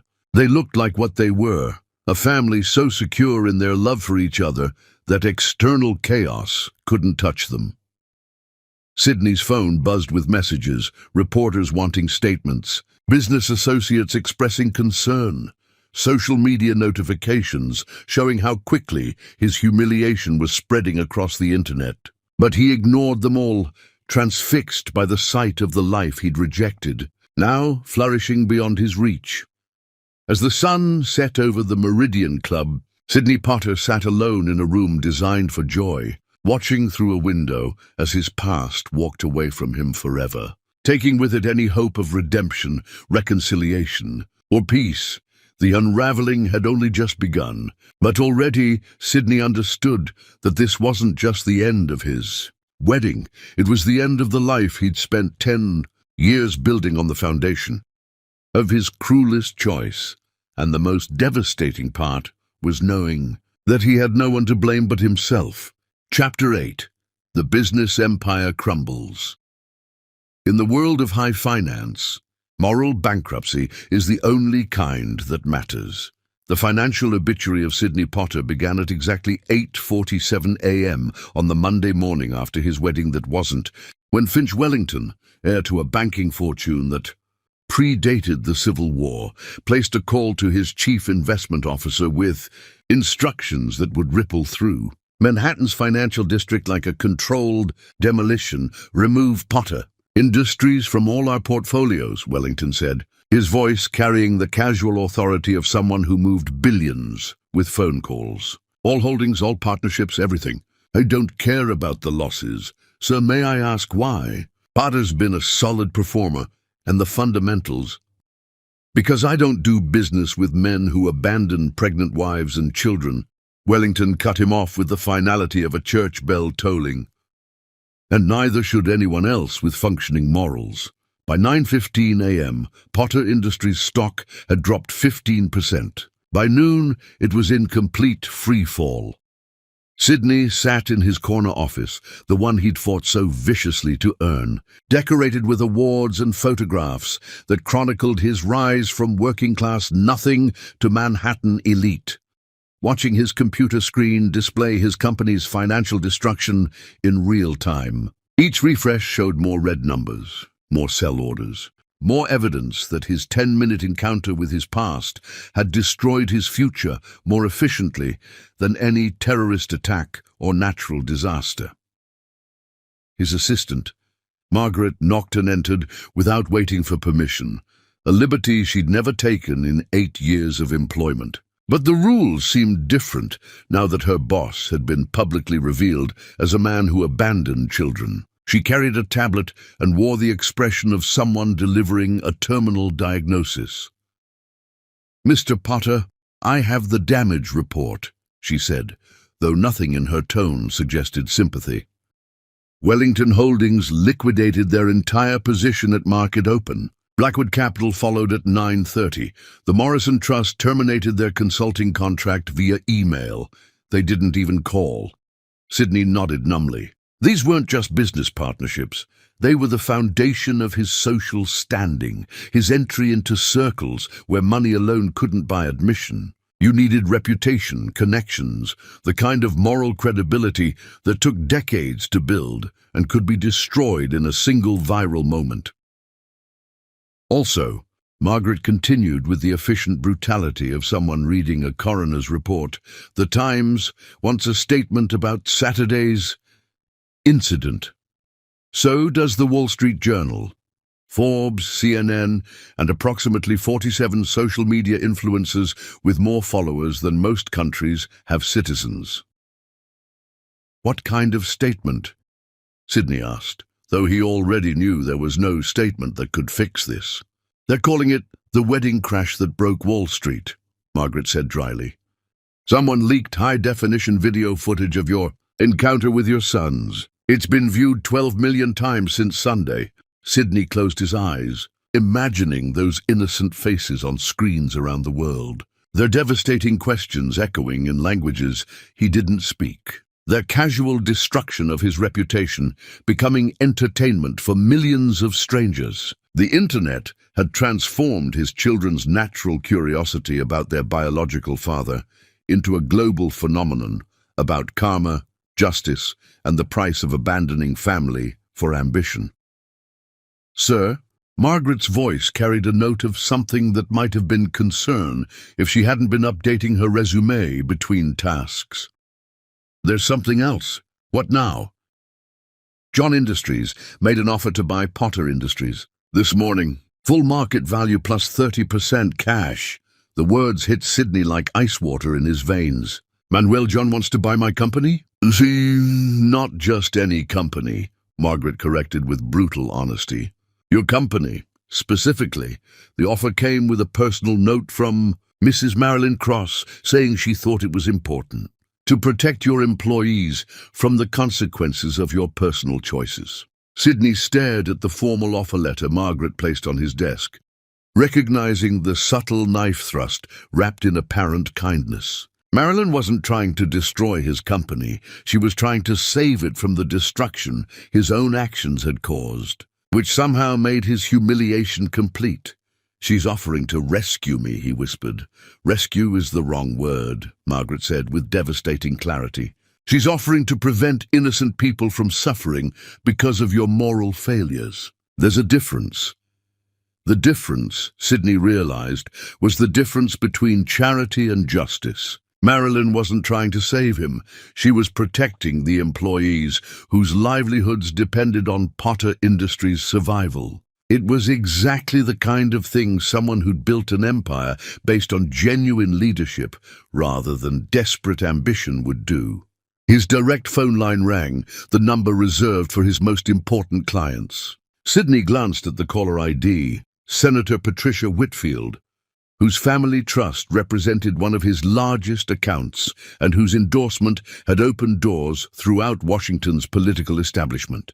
"Patricia," he answered, trying to inject normalcy into his voice. "Sidney." Her tone carried the chill of a December morning in Maine.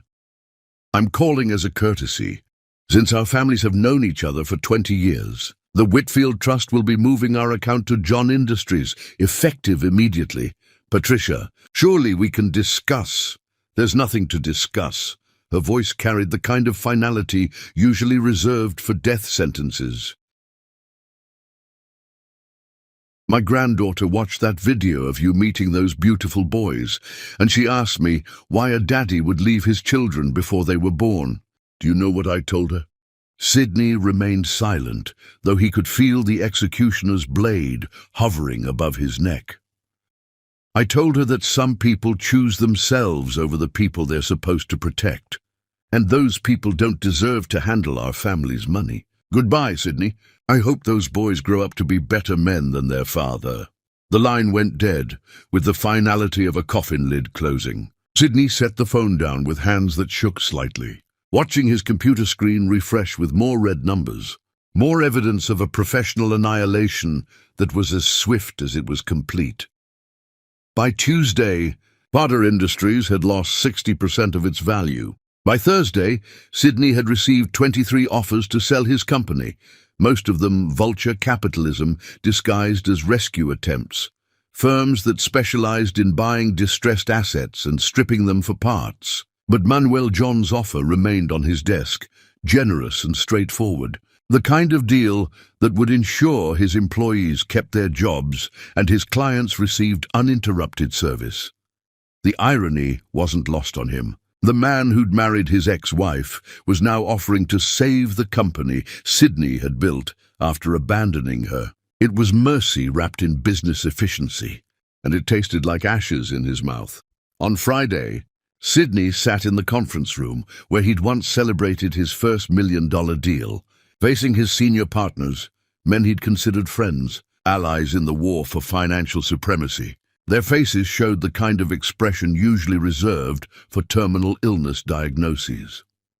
"The situation is unsustainable," said Richard Hayes, his managing partner for 6 years.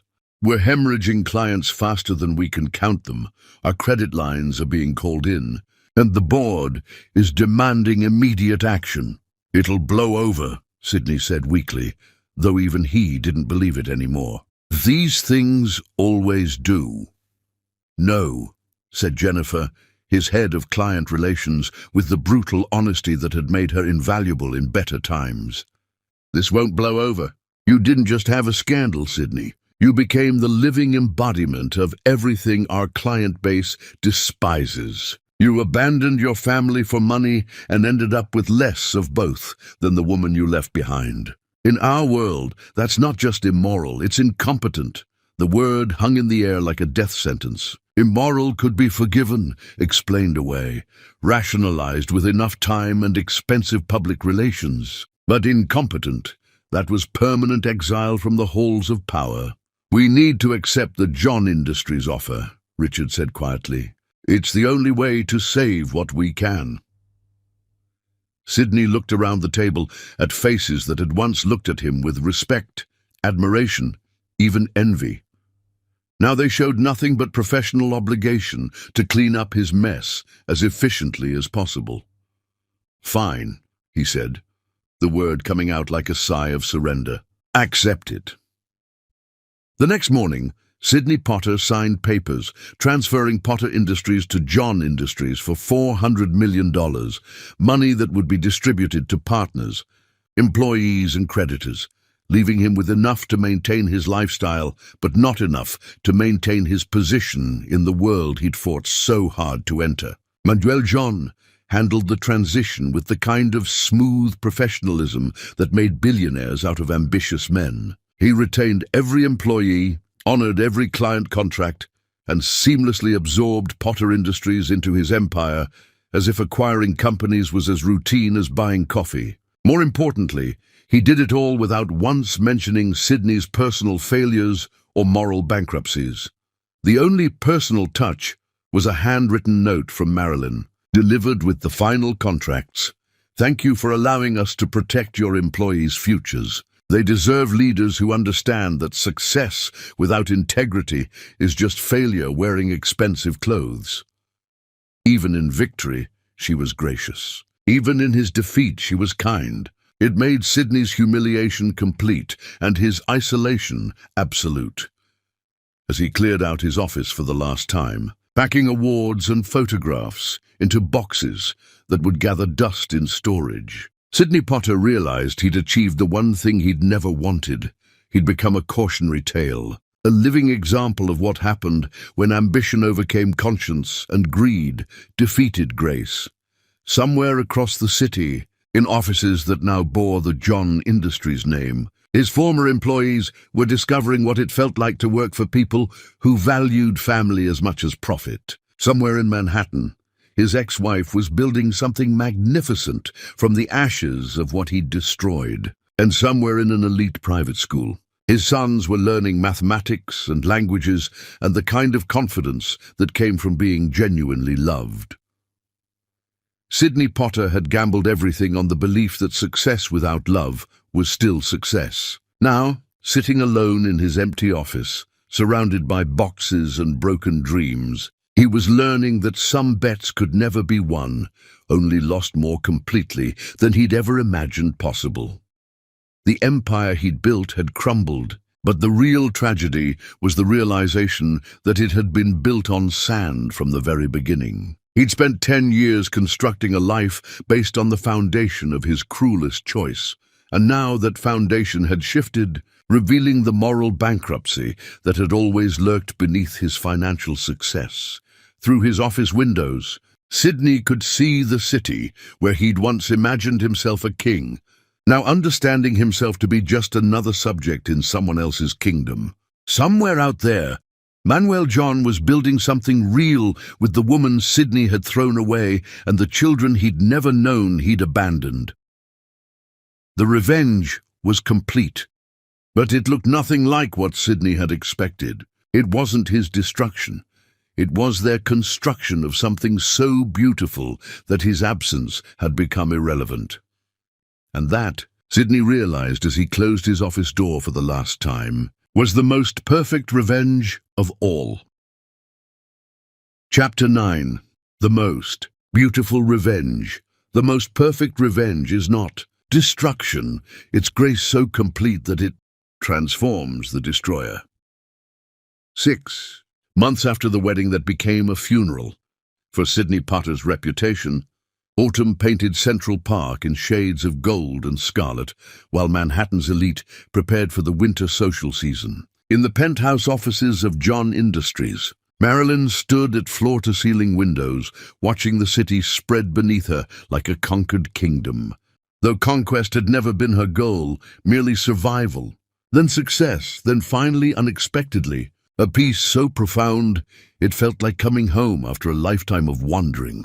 The intercom chimed softly with Janet's voice, warm with the affection that had replaced professional distance over the years of their friendship. Mrs. John, there's someone here to see you. He says it's personal." Marilyn smiled at Janet's persistent struggle with her name changes. She'd kept Dave professionally, added Cross during her brief first marriage to Alexander, and was now legally Mrs. Manuel John, though the business world still knew her primarily as Marilyn Dave. The complexity of her identity seemed fitting for a woman who'd been broken and rebuilt so many times. If she'd lost count, she didn't need to ask who was waiting. She'd been expecting this visit for months, ever since the financial papers announced that Sydney Potter had quietly moved to a modest apartment on the Upper West Side and taken a position teaching business ethics at Columbia, a career change that had raised eyebrows throughout Manhattan's financial district, but somehow felt inevitable. To anyone who'd witnessed his public reckoning, "Send him in," she said quietly. settling behind her desk with the kind of composed calm that had negotiated billion-dollar deals and diffused international crises. Sydney entered her office like a man walking into church, humble, uncertain, carrying himself with the careful dignity that belonged to people who'd learned the difference between confidence and humility the hard way. 6 months had changed him in ways that went beyond the grey threading through his hair or the lines around his eyes. He moved with the slower pace of someone who'd stopped running toward something and started walking toward himself. "Hello, Marilyn," he said, and his voice carried none of the smooth authority she remembered. Instead, it held the rough honesty of someone who'd stopped performing for an audience and started speaking his truth. However uncomfortable it might be, Sydney, she gestured toward the sitting area where she conducted her most important conversations, leather, chairs arranged around a coffee table that had hosted negotiations worth billions. "Please, sit." They faced each other across mahogany and history, two people who'd once shared everything and now shared only the genetics of children who barely knew one of them existed. Through the windows, Central Park stretched green and gold beneath October skies that seemed to promise either winter or renewal, depending on your perspective.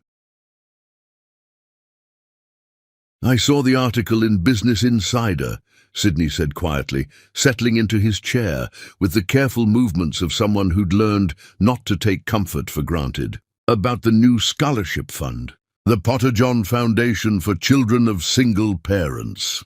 Marilyn's expression didn't change, though something warm flickered in her eyes. "You saw that, using my name, after everything." He shook his head with something that might have been wonder if it hadn't been so tinged with self-recrimination. "I don't understand why." "Because," Marilyn said simply, her voice carrying the kind of certainty that came from making peace with difficult truths. "Those children need help, and you're Scott and Brian's biological father. Despite everything that happened between us, they carry your genetic heritage as part of theirs. If that heritage can help other children whose parents made difficult choices, then it should." Sydney stared at her, this woman who'd transformed his abandonment into her foundation, who'd turned his cruelty into her strength, who was now using his failure to create something beautiful for others. "I don't deserve that kindness." "No," she agreed, and her honesty was more healing than any false comfort could have been. "You don't, but they do. The children we help." "The children we help," she corrected gently, and the word "we" hung between them like a bridge spanning an impossibly wide chasm. They sat in comfortable silence for a moment, two former spouses finding an unexpected peace in the ruins of their marriage. Outside, Manhattan bustled with the energy of 8 million people building their lives. While inside this office, two people who'd once shared everything discovered they could share forgiveness. "How are they?" Sydney asked finally, his voice barely above a whisper. "Scott and Brian? They're magnificent," Marilyn said, and her face lit up with the kind of joy that only came from talking about beloved children. "Scott just won first place in a national architecture competition for students under 12. His design was for sustainable housing that could be assembled anywhere in the world in under a week. Brian has been accepted to a special mathematics program at MIT. He'll attend weekend classes while finishing elementary school." "They're 10, Sydney said, amazement coloring his voice. "They're exceptional," Marilyn corrected, "and they know they're loved. That makes all the difference." "Do they?" Sydney struggled with the words, afraid of the answer but needing to know. "Do they ask about me?" "I guess sometimes. They're curious about genetics, medical history, the traits they inherited from you." Marilyn's voice softened slightly, showing him a mercy he hadn't dared hope for. "They're not angry with you, Sydney. They never have been. You can't be angry at someone who was never important enough to hurt you." The words were devastating, precisely because they weren't meant to be cruel, they were simply true. His sons had grown up so complete, so loved, so secure that his absence hadn't created wounds so much as a mild curiosity about missing information. I would like to know them, Sydney said carefully. The words feeling like a prayer he wasn't sure he deserved to pray. Not as their father. Manuel is their father in every way that matters. But maybe as someone who cares about their well-being, someone who could answer their questions about family history and genetics. That would be up to them, Marilyn said, though her tone suggested she wouldn't object. They're old enough to decide for themselves what kind of relationship, if any, they want with you. And you? Would you be comfortable with that? Marilyn was quiet for a long moment, looking out at the city she'd conquered through intelligence and determination, rather than abandonment and ambition. When she spoke, her voice carried the wisdom of someone who'd learned that the best revenge was not destruction, but transcendence. I was angry with you for a very long time, she said finally, each word chosen with care. Not just for leaving, but for the timing, for the cruelty, for never checking to see if I was all right, for making me feel like I wasn't worth staying for.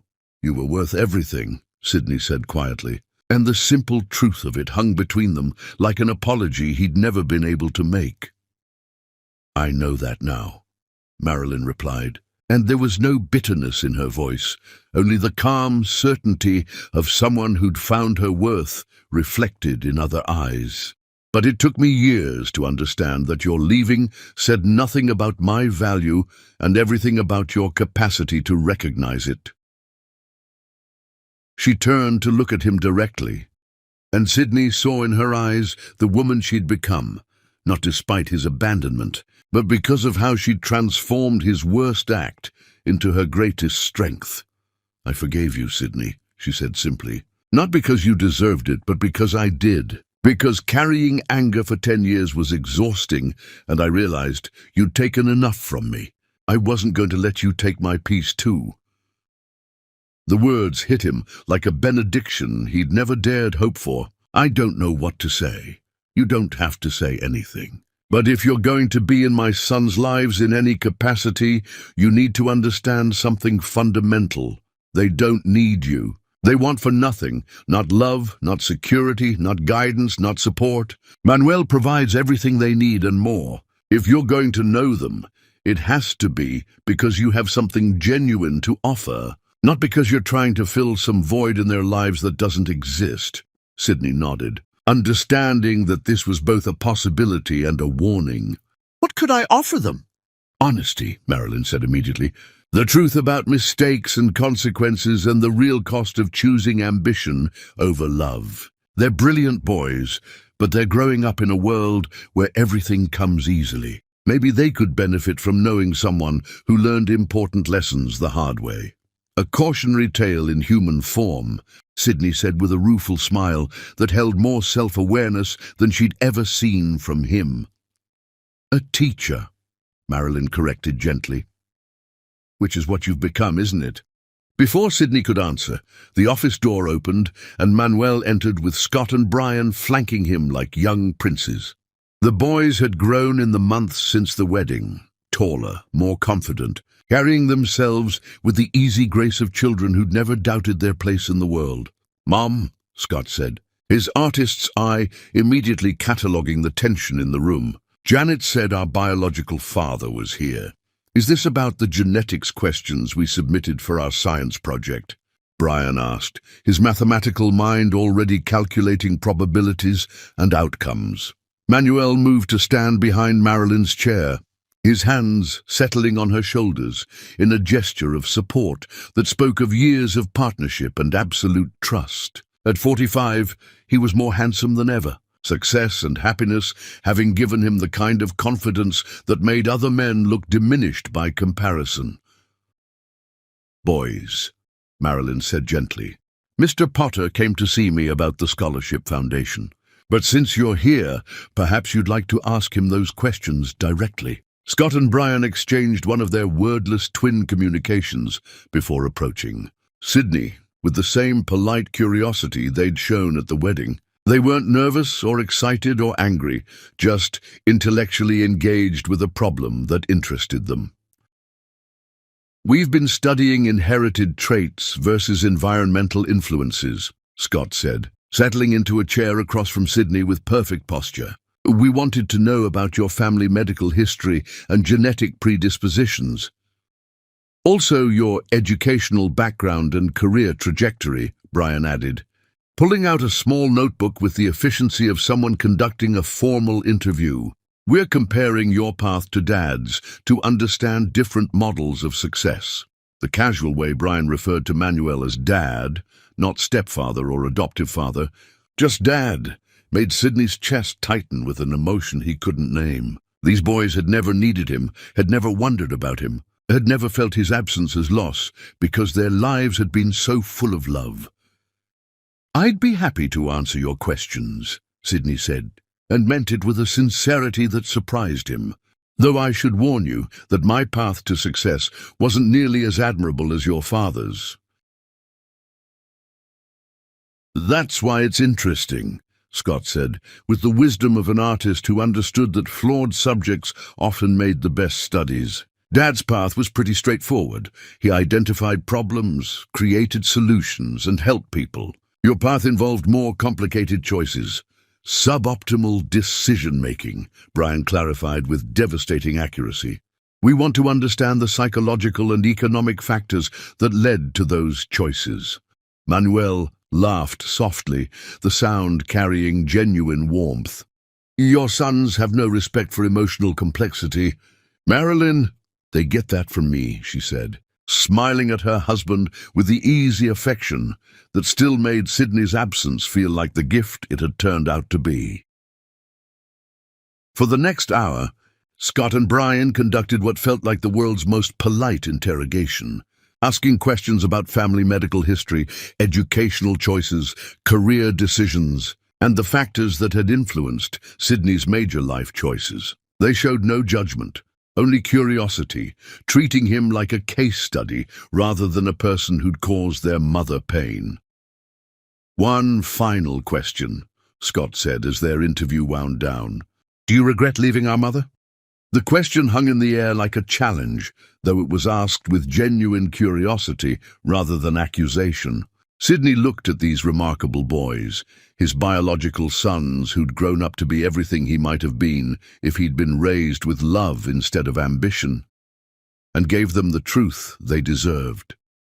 "Every day," he said quietly, "leaving your mother was the stupidest thing I've ever done. She was the best person I've ever known, and I threw away her love because I was too selfish and too scared to recognize its value."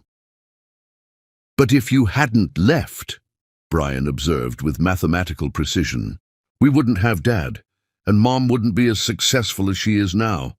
Your bad decision led to our family's good fortune." The logic was inescapable and somehow comforting. Sydney's worst act had cleared the path for their best life. "That's true," Sydney agreed. "Your mother turned my abandonment into her strength, my cruelty into her kindness, my failure into your family's success. She's remarkable." "We know," Scott said simply. "Everyone knows. That's why we're not angry with you. We're grateful. If you hadn't left, we wouldn't have the family we have now." As the boys gathered their notebooks and prepared to leave, Scott paused by Sydney's chair. "Mr. Potter, if you want to know us better, you could come to our school science fair next month. We're presenting our research on genetic inheritance versus environmental factors. You're part of our data set." "I'd like that very much," Sydney said, his voice thick with emotion he didn't try to hide. After the boys left with Manuel, who nodded politely to Sydney but said nothing, his silence more powerful than any words could have been, Marilyn and Sydney sat alone once more. "They're extraordinary," Sydney said finally. "Yes, they are. And they know exactly who they are and where they belong. That's what love does. It creates security so complete that even meeting the man who abandoned them becomes just another interesting experience." Sydney stood to leave, pausing at the door. "Marilyn, thank you. For raising them so well, for being the mother they deserved, for turning my worst choice into their best life.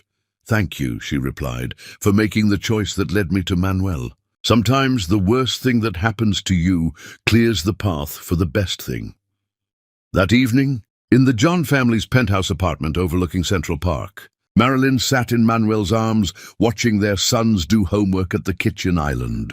Scott was sketching architectural improvements for their school's playground, while Brian calculated the cost-benefit analysis of various construction materials. "How do you feel?" Manuel asked, his voice carrying the gentle concern that had first made her fall in love with him. "Free," Marilyn said simply. "Finally completely free. Sydney isn't the monster I spent years making him in my mind, and he isn't the prince I once thought he was. He's just a man who made terrible choices and is learning to live with the consequences."